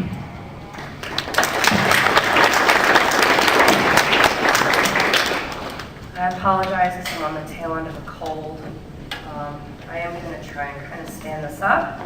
We've heard some about collateral damage, so this is a visual representation. I'm a wife and a mother to 8. That's what the 8 little hearts are. And if you can't see, that's razor wire going through them. But I'm actually going to pivot. I testified last month about my experiences with the criminal justice system, or criminal legal system. I'm going to read some testimony from my husband's experience on Suicide Watch. So this is from him. I was arrested in the middle of the day, but not booked in until the middle of the night. I was exhausted and at the end of a slide into profound mental illness.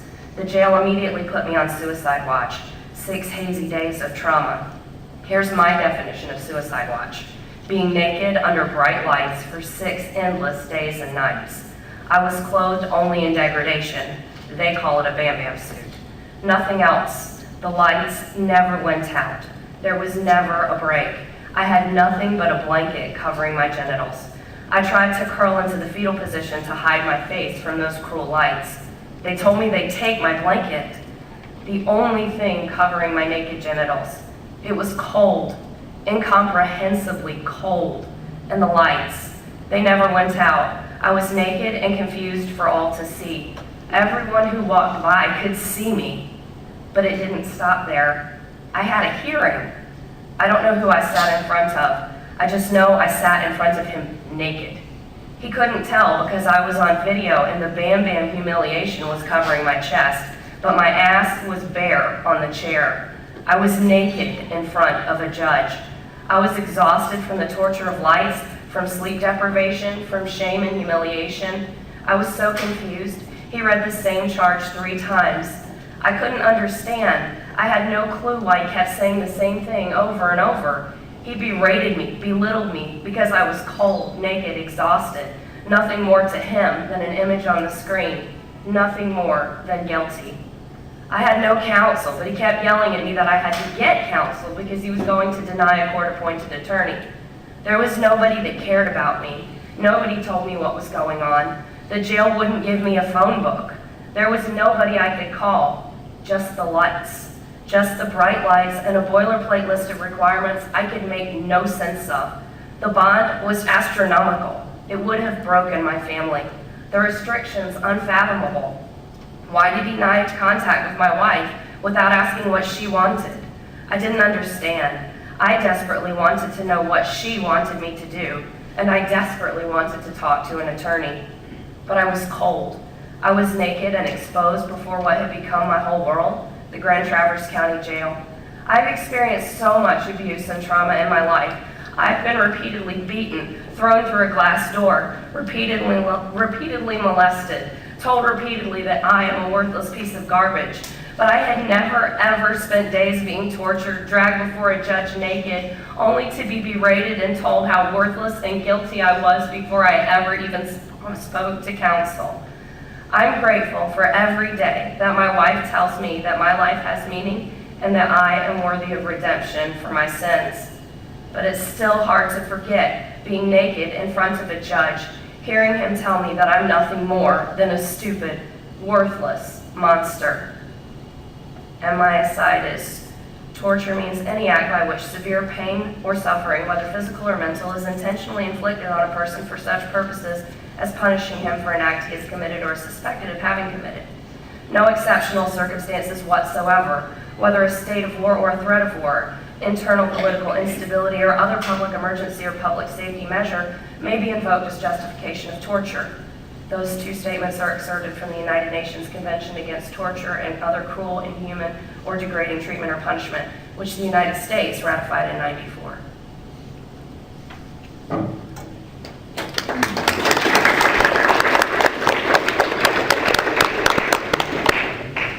Hello, I appreciate the opportunity to speak to you. My name is Heather Began. I am from the Community Mental Health Agency, Health West in Muskegon County. We've heard a lot of information today about what is needed to be done and a lot that has already been accomplished.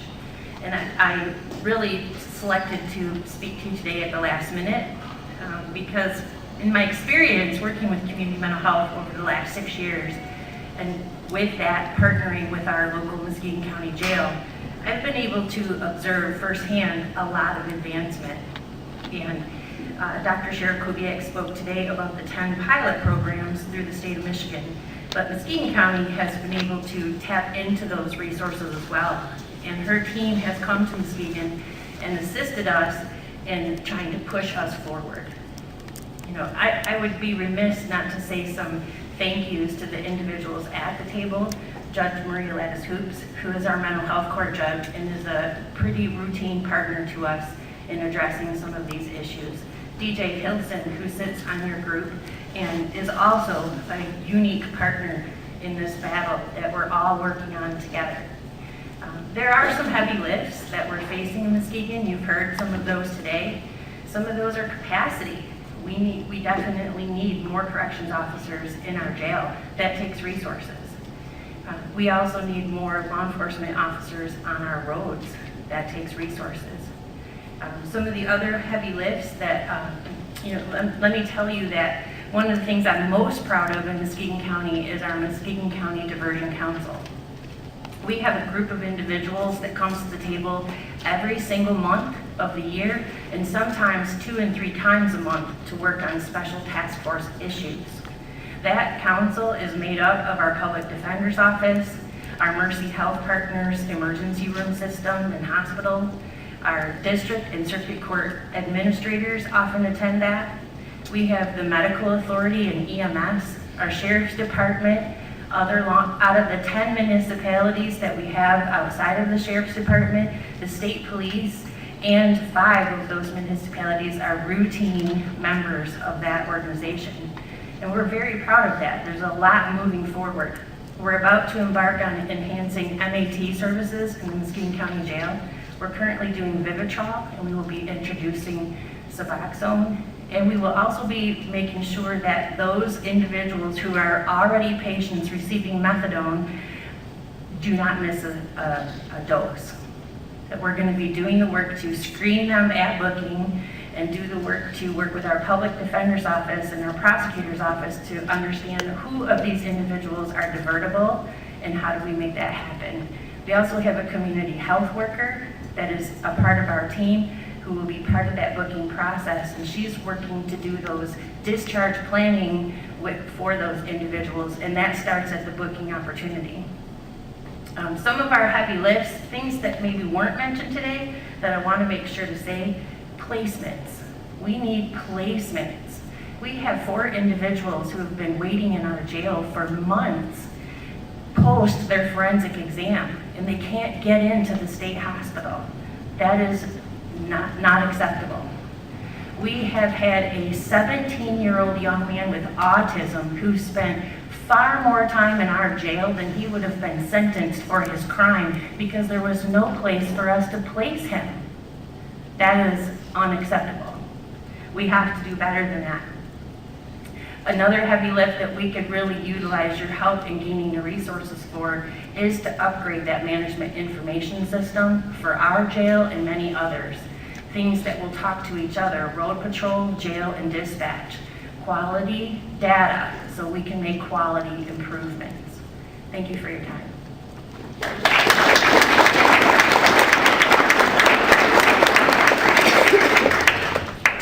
Next up is Rodney Robinson,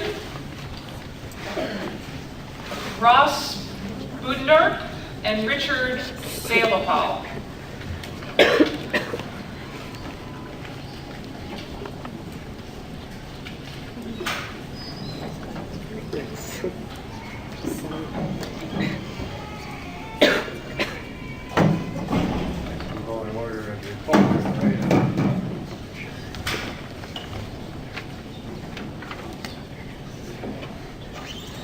Good afternoon, and thank you for this opportunity. I'm Ross Budendorf. I am the Director of Network Services for Network 180 for the Community Mental Health for Kent County. I am also on the Mental Health Diversion Council of the state, and so I'll be speaking. My first comment will be in regards to the Mental Health Diversion Council, and the second will be the local experience. So first, the Mental Health Diversion Council's work is valuable to this commission and the state. The Diversion Council's focus is to properly divert individuals from jail who are mentally ill, have an intellectual or developmental disability, or a substance use disorder.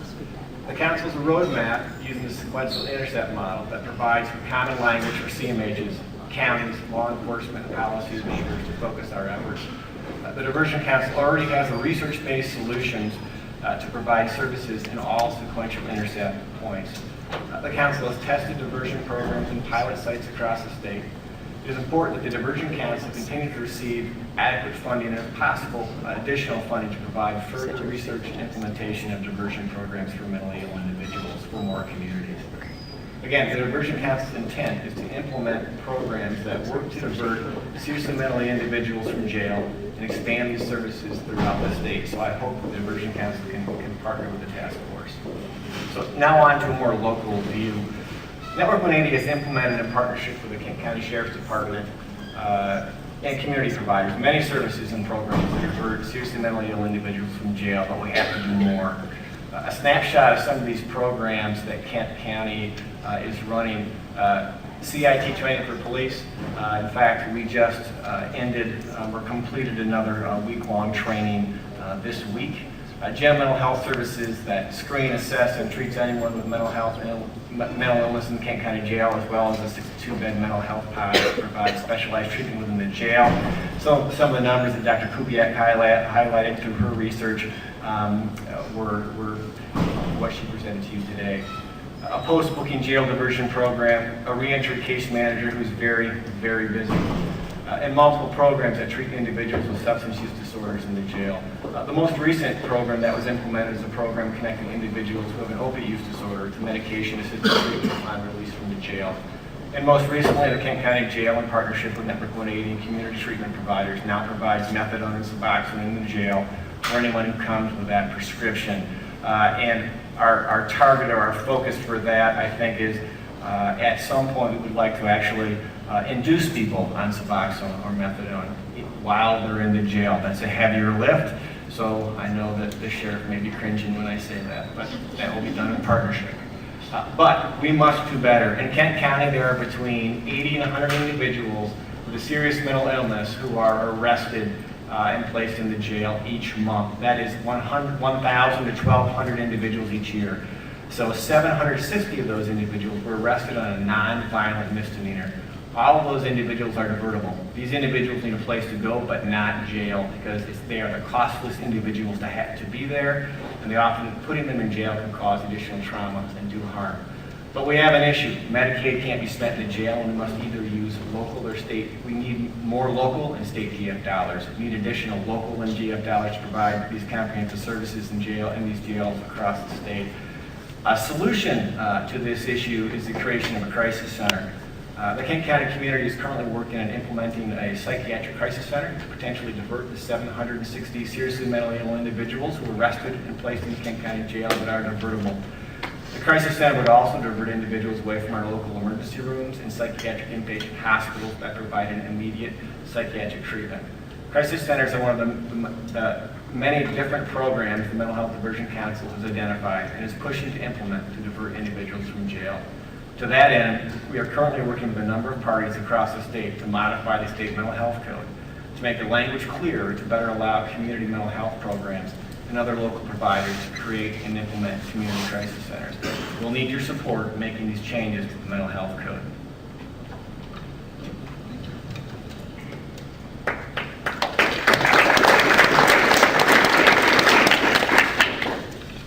I'd like to thank everybody for hearing my testimony today. I just stumbled upon a video very late yesterday evening on YouTube. That is the video of the governor and some of the people on the panel today about, this task force, and then I did some further research and saw some of the meetings here. So I didn't plan on testifying, but I would like to, just because this may be my only opportunity. I will definitely be submitting a detailed written testimony later today or tomorrow via email. So my name is Richard Salapal. I live in Oakland County, in Waterford, a few miles away from the 6th Circuit Court. Some of you know where that is. I am currently on felony probation right now. I want to give you a quick rundown of how I got there and what I'm facing right now. I'm going to try and do this really quick. So January 22nd of 2018 at 3 a.m. I was arrested at my home at 3 a.m. I was taken to the Waterford Police Department. I was told that by the Sergeant Mike Harris, who I know, when I asked what am I being arrested for, he had stated domestic violence. I was then taken to the Oakland County Jail. I was video arraigned with the 51st District Court by Judge Todd Fox, who had then told me that I was looking at felonious assault, felony firearm, and domestic violence. I have a $250,000 cash-only bond, and I am looking at a possible 6 years in prison. I just want to throw out there that I am innocent of all charges. Long story short, I had 3 pretrial hearings. The first time I went to court, there was a confusion between me hiring an attorney and getting a court-appointed attorney.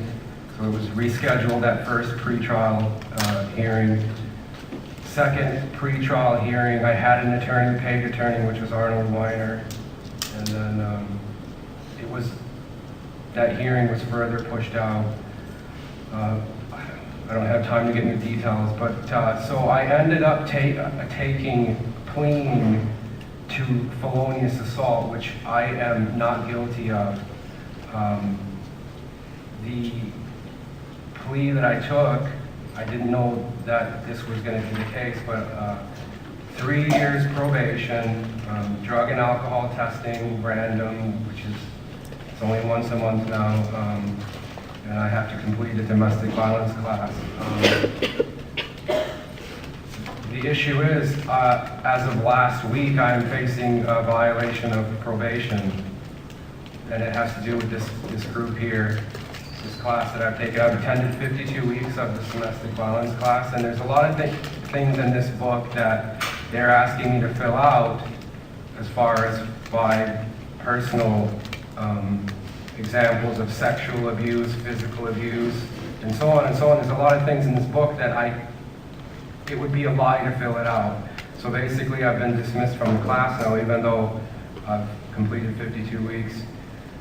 I was told by the judge, which is Judge Charbonneau, that if I ever go in front of her it would mean I violated my probation, and she will be sending me to the MDOC.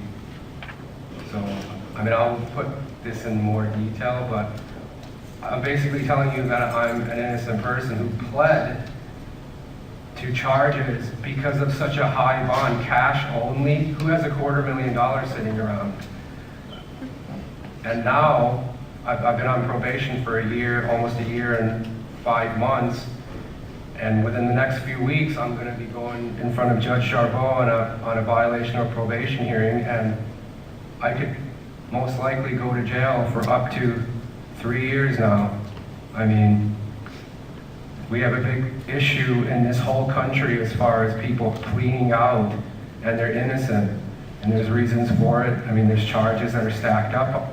They're stuck in jail, they can't get a bond, or they can't afford a bond. There's a lot of things that go on in jail that it's a nightmare in there. So, I mean, I wish I had more time. I will definitely email you the details of my case, but I'm just an innocent person that's probably going to be going to prison in the next few weeks, and sorry.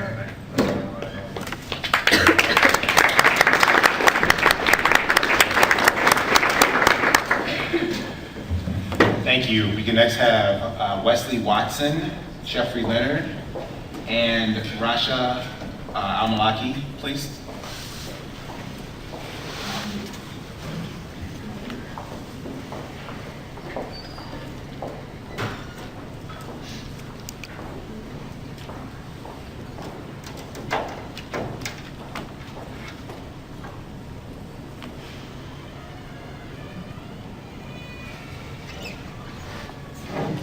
I don't know if Wesley's here, but I can start. Hello and good afternoon. My name is Jeffrey Leonard. I'm an attorney with the Detroit Justice Center, where I represent low-income drivers in municipal traffic courts. Thanks for the opportunity to testify. So I'm here to talk about how every day in traffic court I witness a system where if you're poor, minor traffic tickets can quickly spiral into a cycle of ever-increasing debt, jail, and destitution. The human cost of the system can't be underestimated. In this system, a woman's cervical cancer landed her in jail because she could not work while undergoing treatment, could not afford to pay a speeding ticket while unemployed, had her license suspended, continued to drive to her doctor because she had no accessible, reliable public transportation, and was eventually arrested for driving on a suspended license. In this system, a skilled carpenter can get laid off, be unable to afford to pay a ticket, and 3 years later end up with $3,600 in court debt, 15 arrest warrants on pending criminal traffic charges, and continue to be unemployed because it is illegal for him to drive to work, and the only jobs his union can find for him are outside the reach of the Detroit bus system. In this system, someone can get beaten up, call the police to report his assault, and instead of getting help, end up getting arrested and held in jail for a week because he could not afford to post a bond on his traffic warrants. In this system, a judge, even after being successfully sued by the ACLU multiple times for sending poor drivers to jail in violation of the Constitution, can still proudly send a disabled single father of 2 minor children living only on Social Security to jail for 60 days for driving on a suspended license. So why is this happening? The first cause is targeted over-policing. Police single out poor and young drivers, especially poor, young, black drivers driving in white cities, for targeted traffic investigation and traffic enforcement. The second is municipal courts piling court costs and fees on top of already high fines.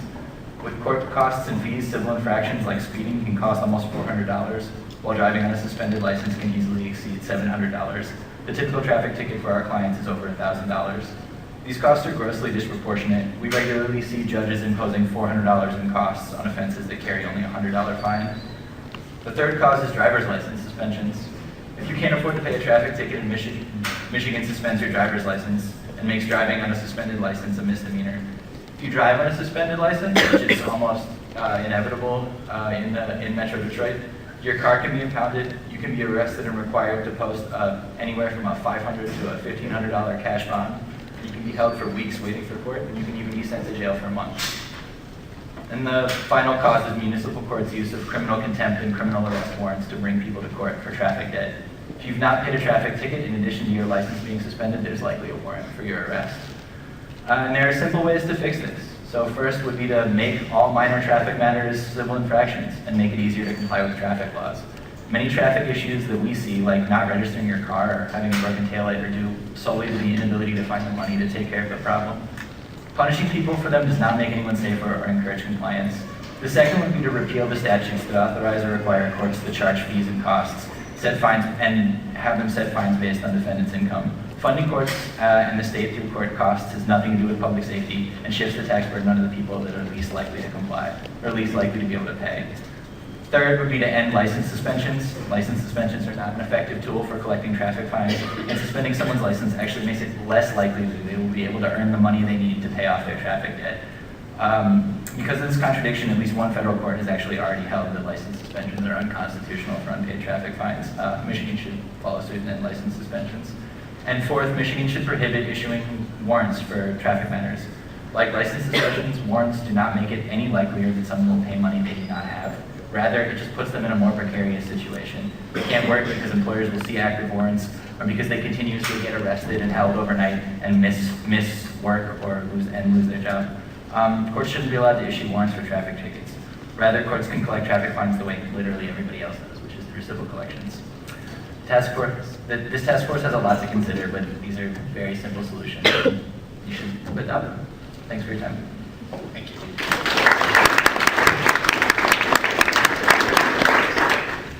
Good afternoon. My name is Rasha El-Muleki. I'm the Senior Client Advocate at the Bail Project Detroit office.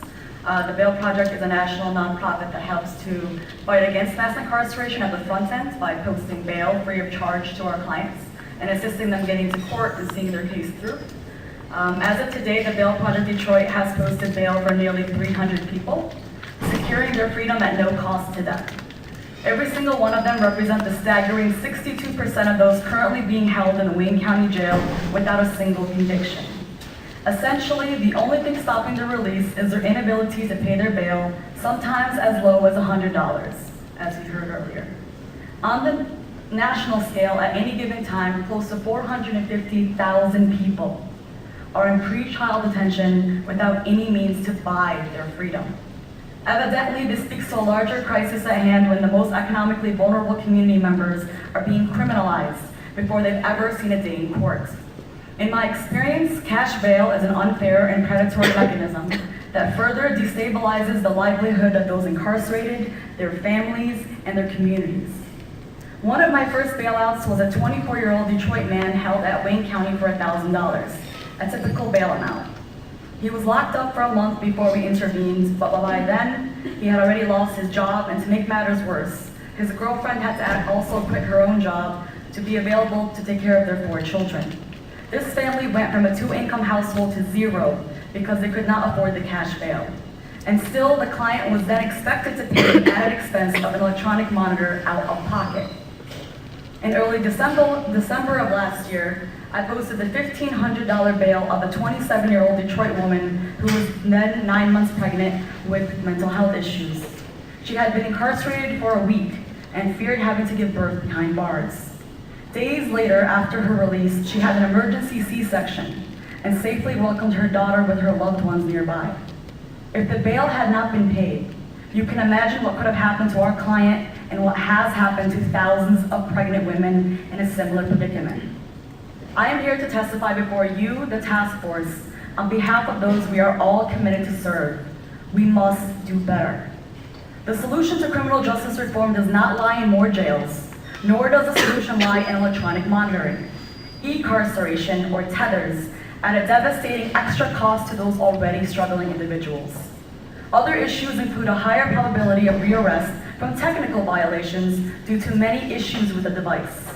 I presented only 2 of countless client testimony, each detailing a more alarming direct consequence of cash bail than the last.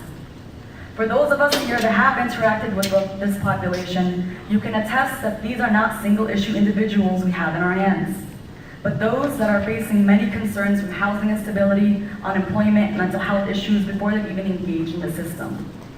The Bail Project has assisted individuals throughout their cases with simple court reminders and transportation, yielding a national average of 96% court retention. The solution is found in compassionate wraparound services. In the cases of the 2 aforementioned clients, our assistance in helping them return to court resulted in both being disposed with a non-felony conviction of probation. I am one person working at the only bail fund initiative in the state of Michigan, trying to tackle an exasperating crisis larger than my capacity. I implore the task force to make recommendations that are more definitive than mere nominal notations, community-centered solutions that produce tangible results. We must and we can do better. Thank you.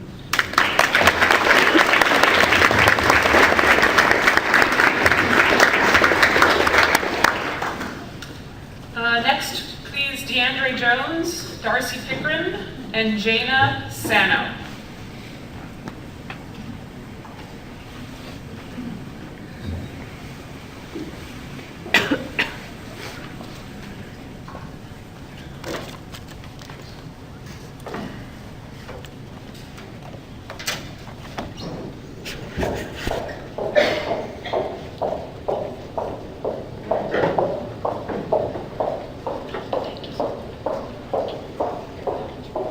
How you doing? My name is DeAndre Jones, local community activist.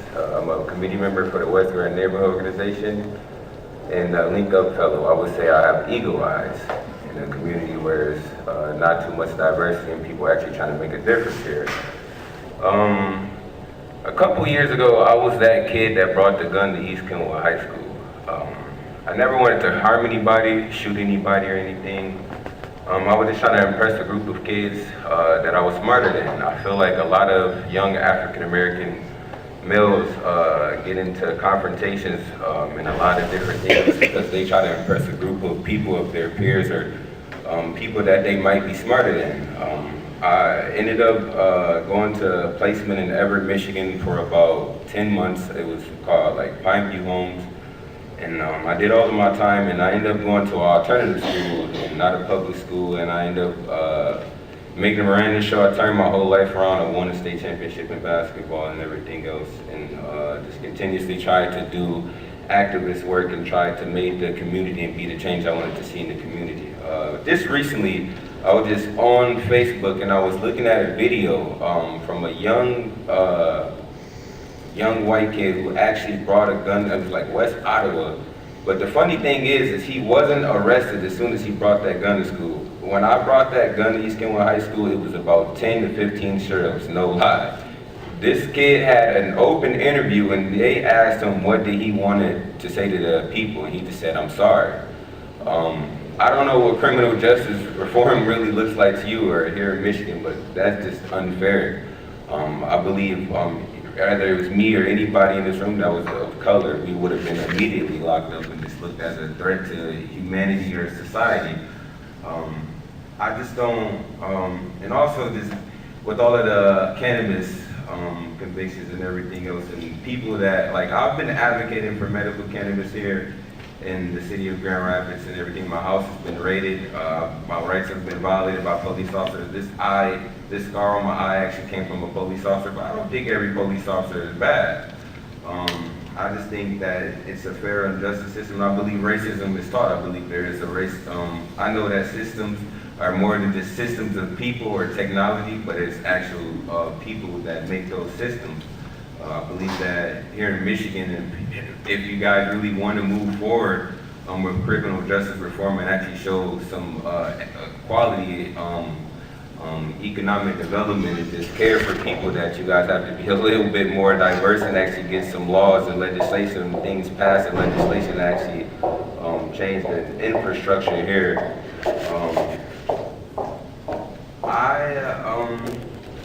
I continuously just do this community and activist work, but one of the things that concerned me is that I was sitting in a medical cannabis meeting knowing that there's a lot of people of color locked up. I feel like here in Michigan, and correct me if I'm wrong, but most of the time the black people get locked up because they're the great sellers and the Caucasian people get locked up because they're the growers. I don't know too many black people that can grow, but I do know a lot of white Caucasian people that can't grow.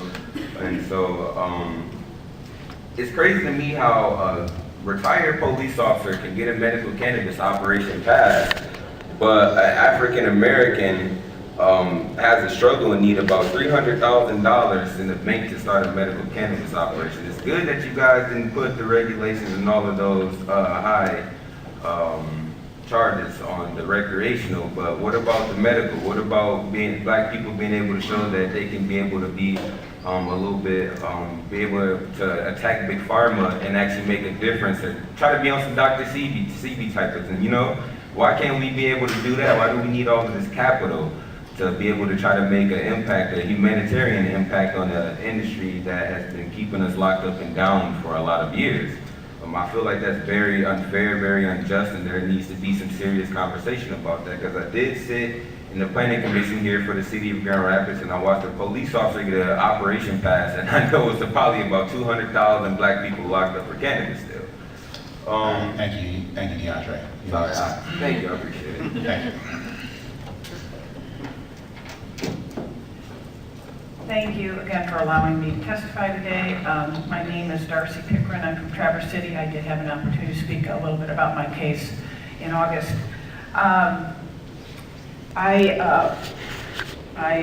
Randy Thorpe, who testified, and Richard, who are in their personal stories. This is about my personal story, but it pertains to the collateral damage of incarceration.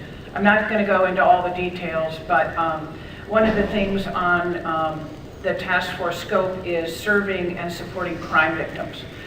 I'm a mother of 4 grown children and 12 grandchildren. During the 90s, I'm not going to go, I was incarcerated. I've been involved in the court system now for a long time, advocating for others. And I had a felony conviction for 25 years. In 2010, after 2 times trying to get it expunged, it finally was expunged. I was diagnosed with some serious illness, 4 surgeries, and unable to work. With that said, I had no Social Security for my children. They got no child support. Their father went to prison. I did menial jobs and had to get on state assistance while they were growing up.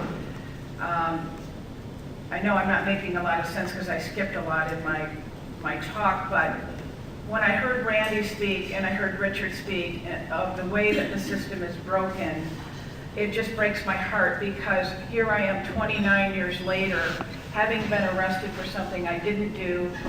They finally arrested my husband at the time, who had been sexually abusing our children. He went to prison on a 20 to 40 year sentence, was released in 14 years. He's back into the community, making money at the business that he had prior to being incarcerated, and paid no child support. There's no services, no money for my kids. And the victim's right compensation, as far as I'm concerned, is a joke.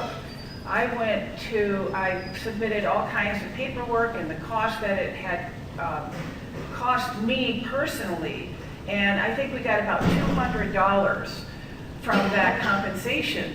And every single person that's arrested pays into that fund. Where's that money going? And so I want to ask the question about really and truly, in the future, is there any compensation going to the families of the people who have lost everything? And how do we move forward? They had no father, nothing to move forward, no way to go to college. And here I am now, 65 years of age, with nothing. No home, no retirement, no ability to provide for myself. I'm on disability income and I live on $874 a month. There's got to be some thought about the future of what happens when someone's incarcerated, comes out. How are they going to make ends meet? And again, we had a double whammy, because I became a felon and had to get it expunged, and then father, his parental rights were terminated, and here we are at the end of the day.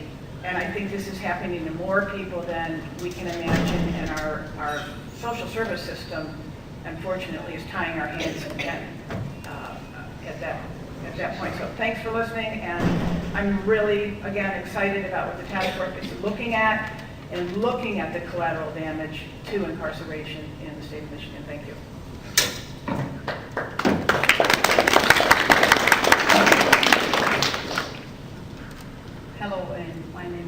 Janya Sano, but I'm here as a victim and as a survivor, being a victim probably for the rest of my life, and here I am again, I'm a victim. The picture right in front of here is my niece. She was murdered. She was killed. The man in question was arrested. He had the money to bail out, and in less than 2 months, my niece went missing, and her lifeless body was found way out in Kalamazoo in a wooded area. My niece reported that she was raped. He got arrested. He bailed out a couple of days, and like I said, my niece went missing and was found dead. What I'm saying here is that I want to plead to everybody just to think twice as how you guys are going to make this decision. Because the 1% that got affected, or who got affected, is us and my niece. I don't care how high that money was or whatever it was, but he found a way to get himself out and started stalking my niece for 2 months, and then she was found dead. You guys are talking about how to reduce this jail sentence and all these cash bonds and stuff. But what about the victims? My niece should have been alive if he wasn't roaming the street. She did not deserve that. She was a very young, promising woman. So, do we deserve that? Did she deserve that? All I'm trying to say is that certain things needs to be changed, and it should be changed appropriately or the right way. There are people who are incarcerated, yes, probably not to their own doings and stuff like that. But if somebody has a lengthy criminal history, honestly, they shouldn't be on the street roaming. Because that's exactly what happened to my niece. He had a lengthy criminal history, and then he got in jail because of raping my niece, and then he bonded out, and my niece was killed. There is always a saying that the first time is an honest mistake. The second time is a bad mistake. And the third time is a bad habit. So I'm just pleading with you guys tonight that whatever decision you are making, make it wise. Because that could have been your daughter, that could have been your niece, that could have been your granddaughter. My niece did not deserve this. So I'm pleading to this house, please take into consideration whatever decision you are making tonight, or whatever decision you're going to make in the future. Also think about the victims. What are we doing for the victims? My niece probably was not protected in the right way. He had probably no business to be out in the street anyway with the amount of criminal history he had. So I'm pleading to this house, please, please, think twice before you make a decision. Thank you. Thank you.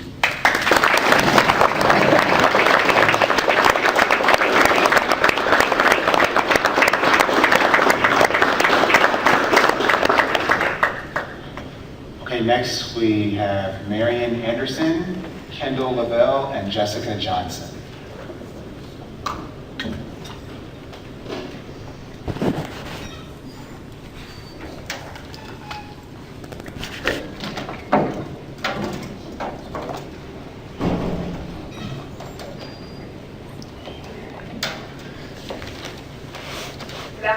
afternoon, everyone.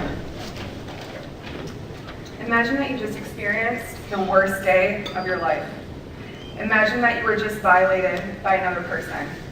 Your body, your trust, your spirit have all been wounded, and you have no idea how you're going to heal. Now imagine that this person went to jail. You are thankful that at least for now, you are safe. Fast forward a day or 2 days, and this person made bail without your input, without your participation, without your knowledge until after the fact. How do you feel now? Unsafe? Scared? Upset? My name is Kendall. I'm one of several victim witness advocates with the Kent County Prosecuting Attorney's Office here in Grand Rapids. We have the honor of serving and providing advocacy for victims and witnesses of crime as they navigate the court system. We advocate for victims and witnesses by doing everything possible within our scope to facilitate healing, by walking next to them during what can be an incredibly chaotic, confusing, frustrating, terrifying time in their lives. We are working with people who have just experienced unimaginable harm and tragedy, people who might be at the darkest, most horrific point they never thought possible. We advocate for victims and witnesses by speaking up and being their voice, especially when concerning their needs, safety, and rights. The Crime Victims' Rights Act gives victims the right to be reasonably protected from the accused. Victims and witnesses must be acknowledged and protected. Witnesses to crime are vital in the pursuit of justice. We have had cases in which victims or witnesses were harassed, coerced, threatened, and intimidated into changing their story, into not showing up to court, and into lying for fear of retaliation and retribution from the person accused of causing harm. We have had cases in which a victim or a witness to a crime was murdered to prevent their testimony at trial. Imagine one time in your life when you felt terrified, betrayed, alone, violated, or unsafe.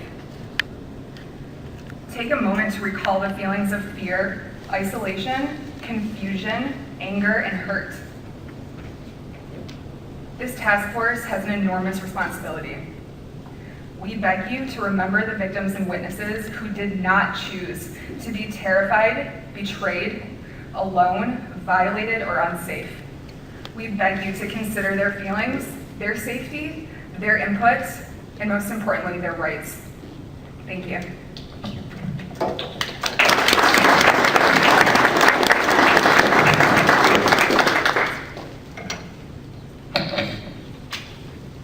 Good afternoon. My name is Marian Anderson. I'm a case manager with the Kent County Children's Advocacy Center.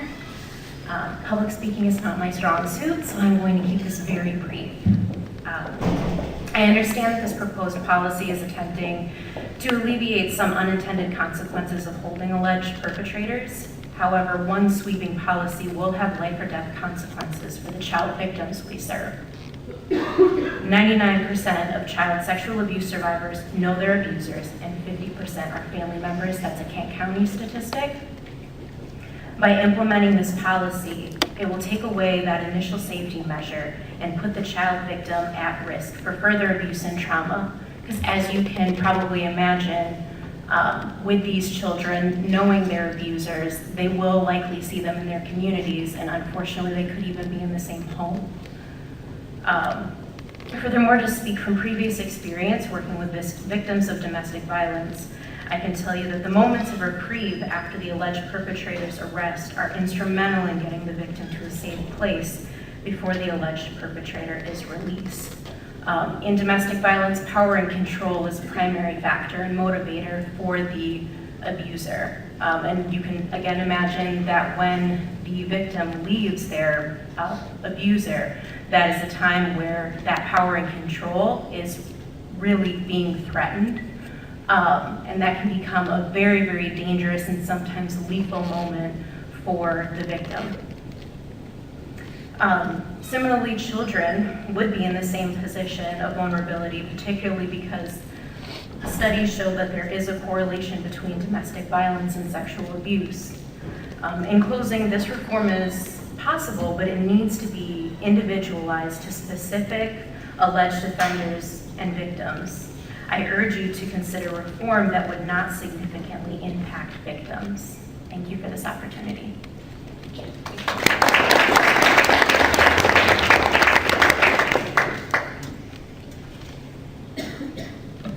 Good afternoon. My name is Jessica Johnson. I'm the Family and Victim Advocate at the Children's Advocacy Center here in Kent County.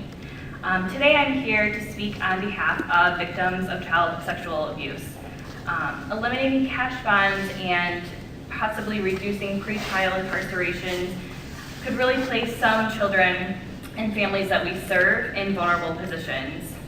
Offenders may have the opportunity to intimidate witnesses and further commit crimes. 99% of victims of sexual abuse know their offenders. Most likely it's the person that they love and trust.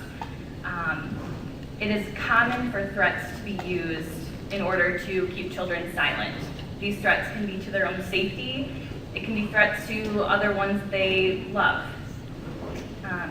As Kendall had said, part of the Crime Victims' Rights Act states that victims have the right to be reasonably protected following the arrest of their accused.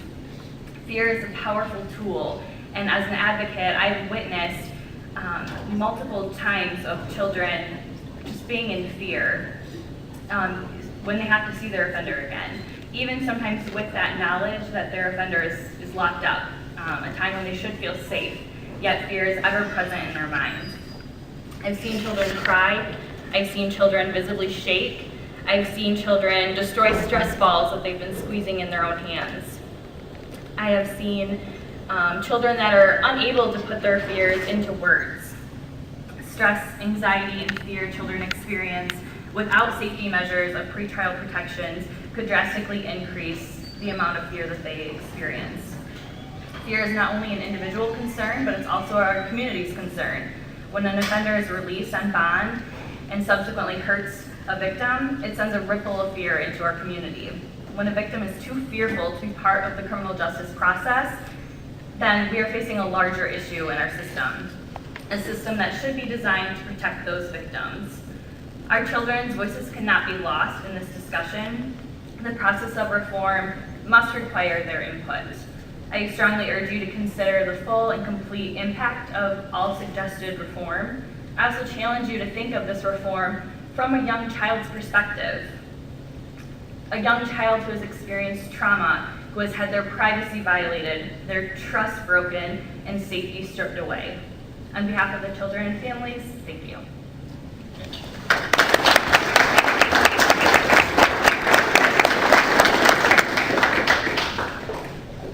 Next up, we have Ann Hisks, Michael Sepik, and Melinda Yusasi.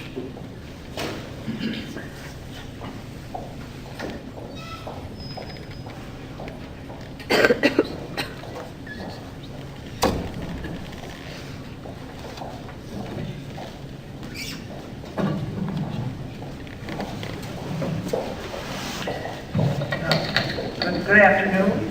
My name is Ann Hiskus. I'm here today as an individual, a concerned citizen, a native Grand Rapidian, who is also a resident of Grand Rapids. I'm here because I'm responding to what I think is an urgent situation in our society to dismantle the institutionalized impact of the historical legacy of racism. More and more, we're seeing the impact of our legacy of slavery, which is now 400 years old. I'm also motivated as part of a national movement of a faith organization of which I'm a member to do what I can to educate myself about the impact of institutionalized racism and to take action wherever possible. And so I want to add my voice to the work of this task force. I commend your work. It's a wonderful task force. And as we've heard today, there are many perspectives to take into account, many factors to consider. But I'm urging you to take the perspective of racism into account as well. I think from what I've heard today and what I've read, the current system of bail and pretrial incarceration is part of the problem we face of mass incarceration, which some legal scholars have called the new Jim Crow.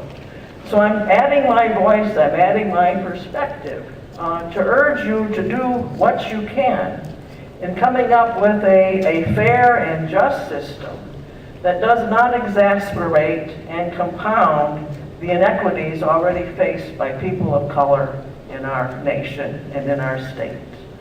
Thank you very much. Thank you.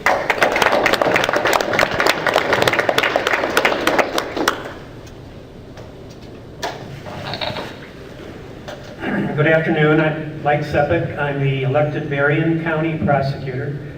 Thank you for the opportunity to speak today.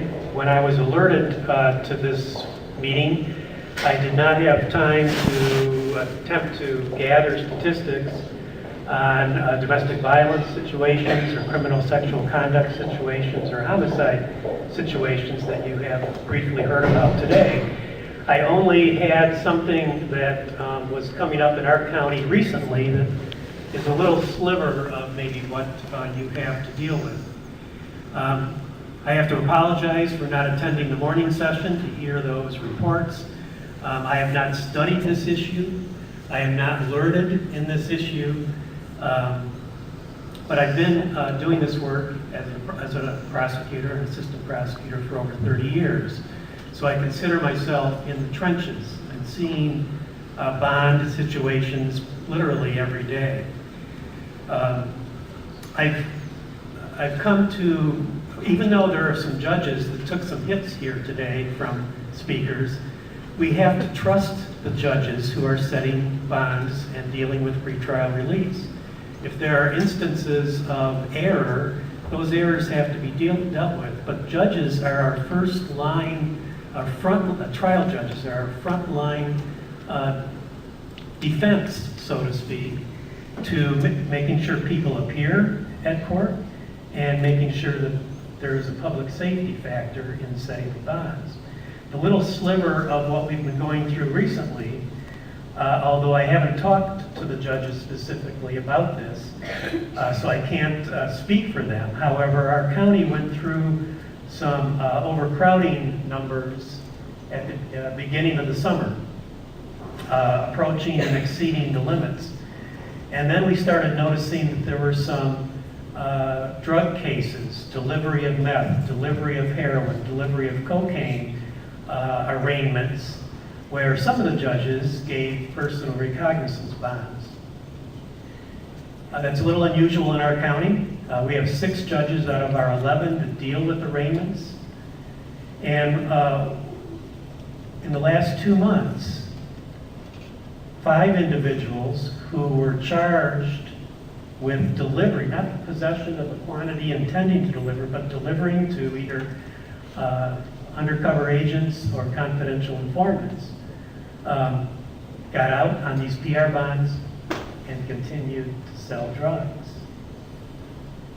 So, is that so terrible? I don't know, but when you look at overdose deaths, how can we tolerate people being charged with delivery of drugs, getting out of jail on low bonds, and continuing to deliver? It's not a large number, but we have 2 to 3 overdose deaths in our county a month. I can't say that one of these deliveries after posting the PR bond caused the death, but then we don't know. We can't always work those cases to figure out who delivered. So I think the point here that I want to make is please don't take the tools away from our judges. They're the ones seeing this stuff and making what I believe to be good decisions on pretrial release. Thank you. Thank you.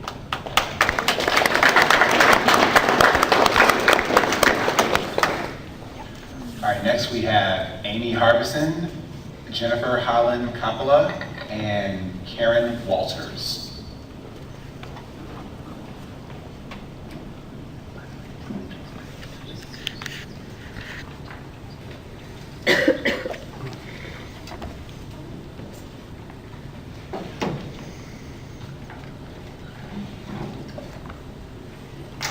Good afternoon. It's been a long afternoon, hey, and morning. My name's Amy Harbison, and I'm a therapist at the Child Advocacy Center in Allegan County. We're a small rural county in the southwest corner of Michigan. Thanks for the opportunity to speak on behalf of children who are victims of sexual and violent crimes. Today, I want to address how children of these crimes are potentially impacted by the use of pretrial incarceration or jail time. However, before that, I want to remind us about important victims' rights. Victims are supposed to be afforded the right to protection from intimidation and harm. When thinking about children, this should not only include their physical safety, but also their emotional and mental protection. According to Maslow's hierarchy of needs, right after food and water is the need for safety and security. Clearly, if a child is a victim of a sexual or violent crime, this need is already unmet.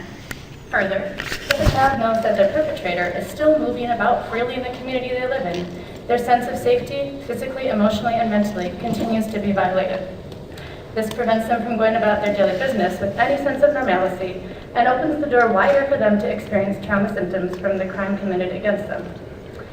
On the reverse side, if a child knows that their perpetrator is safely awaiting trial without access to them, their sense of safety can be reestablished and allows them to move down the healing continuum from victim to survivor to thriver. In trauma therapy, one of our main goals for children is to reduce trauma symptomology, helping children become thrivers. For many children that I work with, this generally manifests as PTSD symptoms.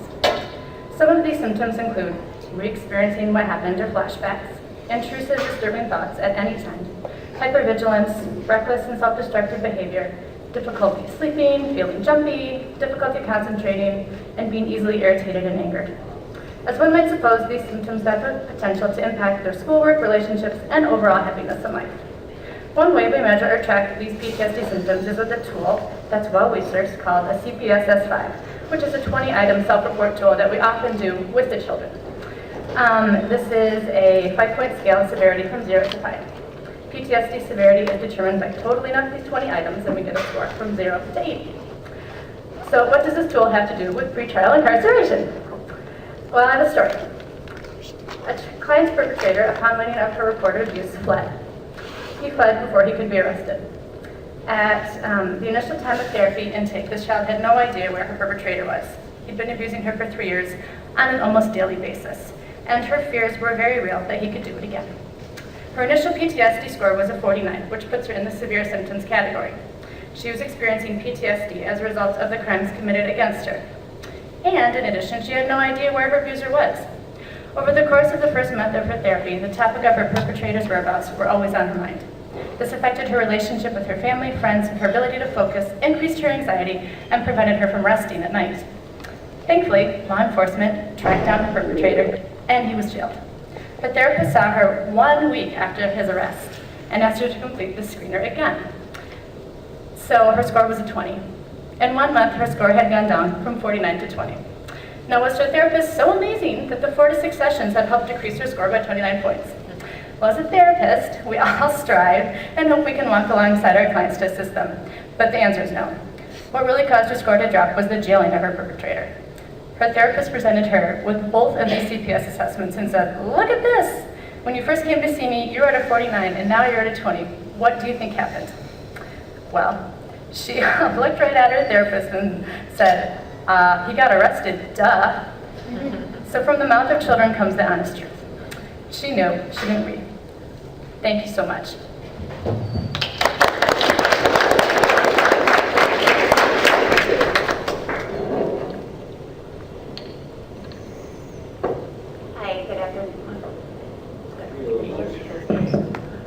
Good afternoon. My name is Jennifer Holland-Capella. I'm here today. This is actually the first time I've ever really processed the last 3 years of our life, and I'm here to speak upon my husband, Jason Capella, who's currently serving a 19-year sentence. The part of the story I'm going to share is what has never been ever brought up. I'm not going to focus on his charges. I'm not going to focus on anything but how the system, there were times in the system, and how it kind of breaks down someone. So and I apologize, this is the first time I've ever shared this story publicly and with not very many of my friends and family. So at age 18, my husband was diagnosed with bipolar disorder. That's an age where, you know, it's exciting, you're on your own, learning different things, but he developed unhealthy coping mechanisms, was untreated, so it led to addiction and self-harm. At the age of 19, he was introduced into the criminal legal system. And then a friend and his cousin decided that they were going to break into his friend's parents' safe. Not the smartest choice. And then, while on probation in 2008, he was at a party, and there was a minor at the party who the police showed up, and she happened to get in trouble a lot. And so listed a bunch of guys that were at the party and had accused them all of a CSD. An individual, they weren't charged as a gang or anything like that. One of the guys hired an attorney and was found not guilty. My husband, who was on probation, couldn't afford an attorney, so had a court-appointed attorney,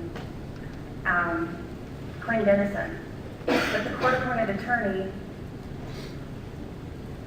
had advised him, even with the DNA proof showing that he was innocent, her advisement was, you either plead guilty to a CSD-4 or do 10 years. At that point in time, it really turned my husband to think that he wasn't worth anything. And so every other case that he's hit, and a lot of it has to do with not treating and fully understanding and accepting that he is bipolar. Every case that he has on his record, which is a huge record, he's got 9 felonies, 3 misdemeanors. One of them is that CSC. Every time he goes against the court, no one ever sees that when we met, he took on a father role to my 3 girls that do not have a dad. Whenever we go visit, it's hard because people see like the special bond, even though they're not blood, that he's the one that changed diapers and got up in the middle of the night with her and taught her how to ride a bike. Now we were broken up when this incident occurred that he got the 19 years. And sitting there as a domestic violence victim myself, which had ended, we had broken up for a period of time, it was a hard pill to swallow. Because I had asked, when our situation occurred, I had asked the advocate to intervene, to not incarcerate, because he needed help. And the case that was, in his sister's case, they had the same incident. Him and his sister got in a fight, it was a siblings problem, but they used that, even though he wasn't found convicted, as the reason why he was public safety and got a harsh sentence, even though the recommendation was 4 to 7 years. So looking at the data is great, but also look at the gaps and what isn't there. That's all I ask. Thank you. Thank you.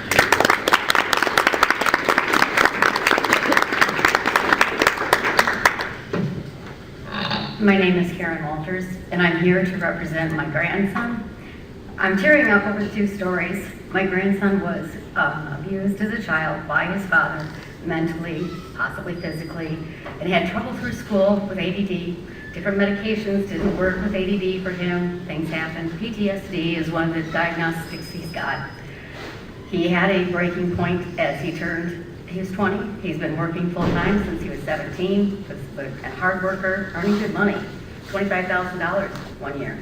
I mean, that's a lot of money for a 17-year-old. He was upset in the family situation that he couldn't cope with and has made a decision to do something that would change the track of his life. He is incarcerated in Wexford County Jail right now. He was arrested on May 11th.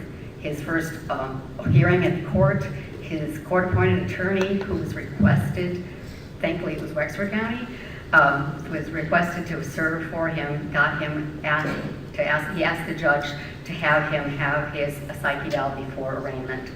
The judge said, what? what do you hand it? It was a 45-page police report in which the conversation between my grandson and the police was. The judge then allowed that. He was in jail on May 11th. It was not until middle of July that he had his psychiatric evaluation. His bond was set at $250,000, so he's in jail. He's not being treated for his mental disability, whether it's PTSD, whether it's bipolar, whether it's ADHD, whatever it is. He's not getting any counseling. He's not getting any help. He's now gotten his psych eval back, and they did say that he does have a mental illness, but that he may be competent to stand trial, so now we are faced with trial. Again, if he chooses to wait for, he's going to wait for trial, and he's going to be in there for another 4 months without being charged. Right? We don't know how long it'll be even before he goes to court. So when you talk about harm to himself or others, the bond, the whatever, when you let somebody out, you really do have to look at why you let them out, and they do have a right to, in his case, knowing that going in, they felt it was a mental illness. He got stuck in a county lockup with no outside privileges, no just video visitations and phone calls that are collected to his family. And he can't do anything about it because he's not been arraigned or anything else. So in the case of these people with this known mental illness, there needs to be, Traverse City used to have a beautiful state hospital, and that's where I'm from, that's where he was born, and we don't have one anymore. And he had tried to go to Pine Rest up there at one point. He was mandated to go there. He got there one day. He had failed his driving test for the second time. He was upset, and through his whole rough teenage years, he self-medicated with alcohol because it was the only way he could sleep at night. And so he got upset with doing that, grabbed a bottle of alcohol, got drunk, went to that meeting. The guy said, well, looks like this is a substance abuse problem, not a psychiatric problem. And then maybe never even saw him again. They didn't make an appointment. So please, please, please, thank you. Please, please, please look at the medical side of it. The mentally ill deserve better treatment. They had better treatment back before we went into the community service areas, where we don't have those homes and those places for them now. Thank you.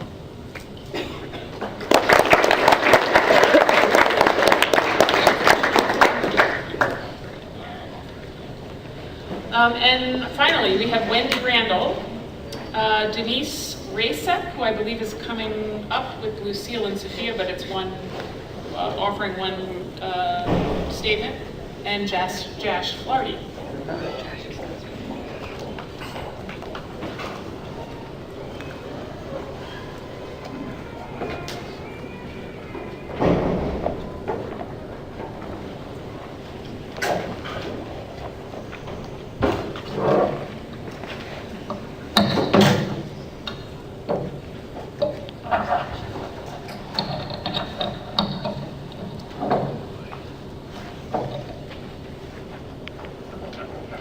Good afternoon. Thank you, Chief Justice McCormick and Lieutenant Governor Gilchrist. I appreciate the opportunity to speak to you and the members of the task force this afternoon. My name is Wendy Randall, and I'm the director of the Kent County Essential Needs Task Force. The task force is a collaborative body of over 100 nonprofits, community advocates, funders, and representation from local government coming together around the areas of transportation, food and nutrition, housing, energy and utilities, and economic and workforce development. It is the work of the Essential Needs Task Force to understand the situations of our countywide neighbors, align resources for service collaboration, and recommend policy changes and strategy implementation that result in all residents having the resources to meet their basic needs and having opportunities to thrive in Kent County. My work as director is relevant to criminal justice and pretrial incarceration reform because individuals and families in Kent County and across the state undergo significant financial and mental health hardships related to time in jail due to non-violent charges. Specifically, any amount of time in jail, including pretrial incarceration, often results in loss of wages and ultimately loss of employment. Any instance of missed work impacts household stability, particularly for households reliant on low-wage jobs. These families are already struggling to pay bills, and pretrial costs are are a form of economic discrimination. Extended incarceration periods for low-income individuals means households are not able to maintain utilities, provide for healthy foods, and pay rent on time, often resulting in utility shutoffs and eviction from housing. One example of this is a gentleman I've gotten to know who could not afford bail on a minor offense.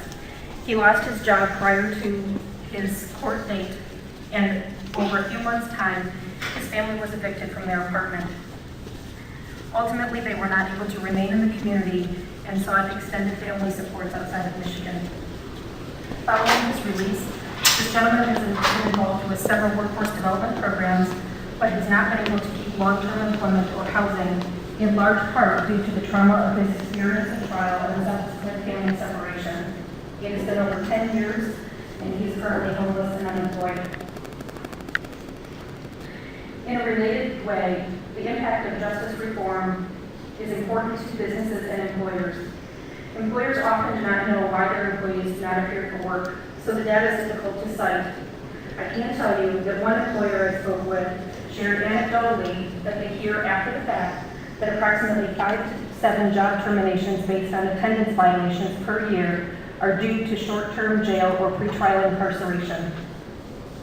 For this employer, managing a workforce of over 300 people, this number of 5 to 7 firings may seem small. However, the cost of productivity, lost productivity, and the turnover costs to this business is a minimum of $5,000 per employee. This employer is open to and has arranged for work release scheduling, but needs support from the jails in communicating with employees who are currently incarcerated. I asked the task force to consider reductions in bail amounts and reduced occurrences of pretrial incarceration for non-violent offenders to support the household financial stability of families impacted. I also asked for support at the jail level to encourage and maintain open communication and establish ongoing employment situations between non-violent detainees and businesses. These changes will support business productivity and employee retention and will support ongoing economic stability in low-income households. Thank you.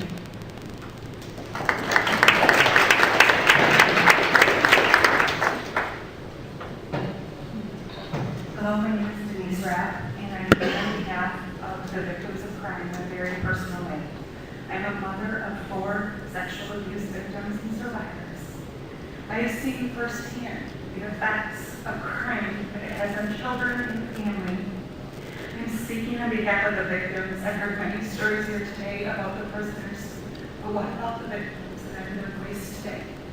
I can stand up here and list facts, data, show you charts, but I feel like that would be reducing the pretrial time is a bad idea for victims, and I feel that would be a disservice to our family story. Our family story is one of trauma, immense sadness, tears, and pain, but it's also triumph and becoming strong survivors. And in saying that, that has been the longest journey of our lives. And it's not over, and it will not be over for my children for the rest of their lives. My stepfather-in-law is a pedophile. He abused 5 of his grandchildren, 4 of which were my daughters. The trauma that he caused to my daughters is unmeasurable. My father-in-law was arrested and placed in jail within 48 hours of the time my brave 6- and 5-year-old came forward to tell me their stories. 48 hours doesn't seem like a very long time, but let me tell you, it felt like 48 years of pain, tears, triggers, trauma that occurred during that time. We had to go over hundreds of scenarios with my children of escape plans. If he showed up at our house again, if we saw him at the store, or even seen him drive by, hundreds of times I had to talk my children off the ledge. Hundreds of times I had to hold them while they cried. Hundreds of times I had to tell them, Grandpa is in jail. Grandpa cannot get out. Grandpa is being guarded by the best police officers, and they will not let him out. Hundreds of discussions on this topic, meltdowns, crying, tears in their lap, years of them not being able to sit and sleep in their own beds because they feared he would escape jail and hurt them. The emotional trauma done in the brain of abused victims should not be taken lightly. Please understand that we're doing everything we can to help our children heal, and in fact, we just came from therapy this morning. 3.5 years later, we still are in therapy. But we felt very fortunate that he was in jail within 48 hours. My daughters knew in their brains that he was in jail, but the trauma did not. The trauma would not let that go in their nightmares and in their daydreams and in their waking hours, even though he was in jail. I cannot imagine the pain that parents have to navigate with their children when their abuser is not in jail. And I've heard many, many stories in the last 3 years of children who know that their perpetrator is sitting next door or in their family, and they have to navigate this pain every single day. So I just am pleading with you to understand this pain and take the time to talk to therapists, talk to victims, and talk to parents to understand the devastating effects it has on them. After seeing that this meeting was on the Children's Advocacy site, I felt called to talk to you, and I talked with my younger daughters today, this morning, to see if they would be okay with me sharing our story, and they said that they would. And today, after their therapy sessions, we decided on their own to talk to you, and I'm very proud of them. These are not tears of shame, these are tears of pride that we survived. And I'm pleading with you to listen to my daughter's story, their brave, brave story. And these are my daughters, Lucy and Sophie.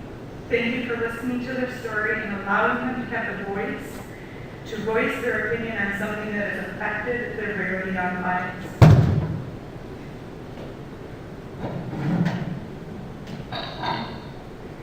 Hi, I'm Lucy Rupp, and I'm a sexual abuse survivor. I am fighting against the system because I know the feeling of how scary knowing that someone could hurt you and come back at any time. It is so, so, so scary. Just think for a minute. Think how scary that would be, thinking that someone could come back and hurt you so very badly. I feel like kids should have the same justice as adults. But I also think that kids do not know how to defend for themselves. And sometimes. And adults do. So that is why we need to help kids. We should not let this bill pass to help kids in need. And this is why the Children's Advocacy Center is so needed for kids. Just think, there's probably one child a day being abused in some way. We need to protect kids. Remember the decision is going to affect so many people.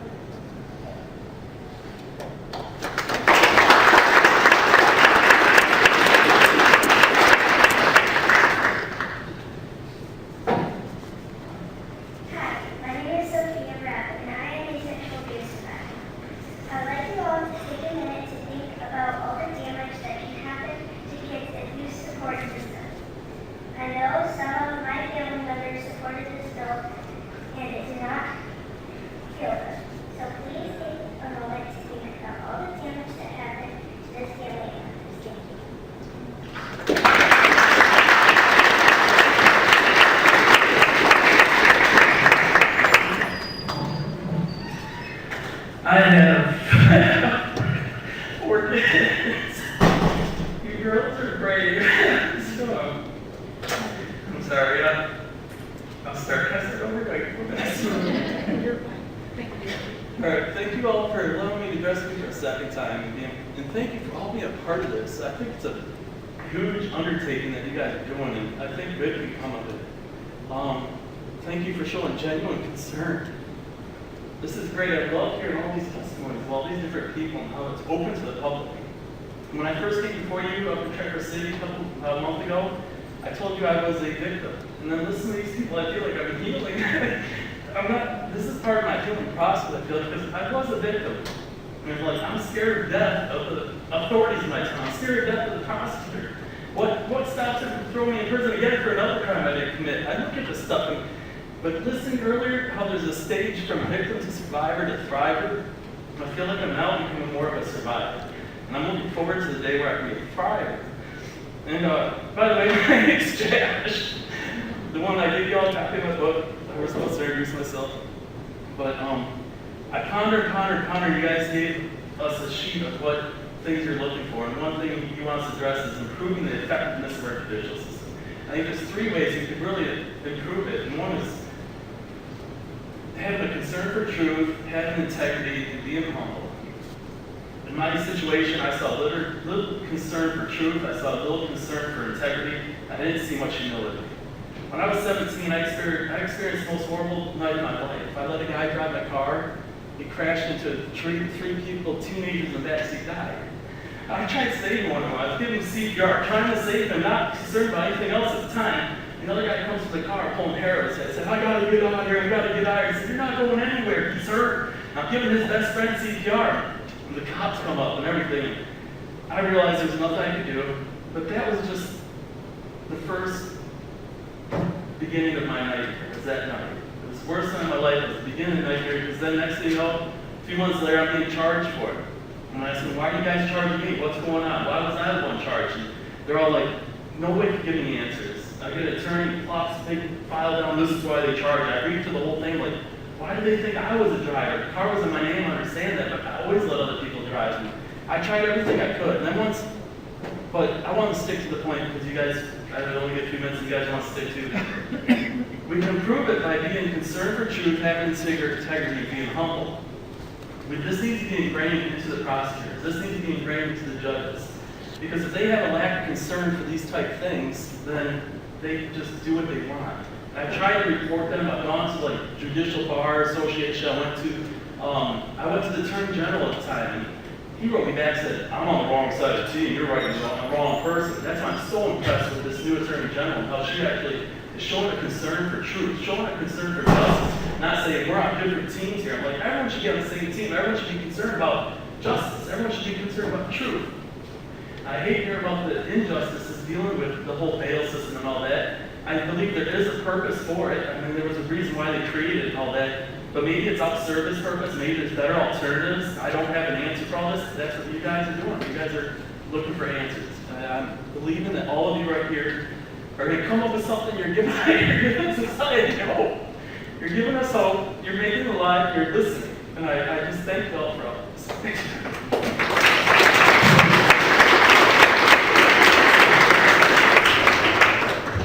I want to thank everyone for participating in the public testimony. Thank everyone for coming to experience this meeting. Thank you for the presentations that were given, and most importantly, thank you to the task force members for stepping up for this work. Our next task force meeting is going to be in Detroit on October the 18th.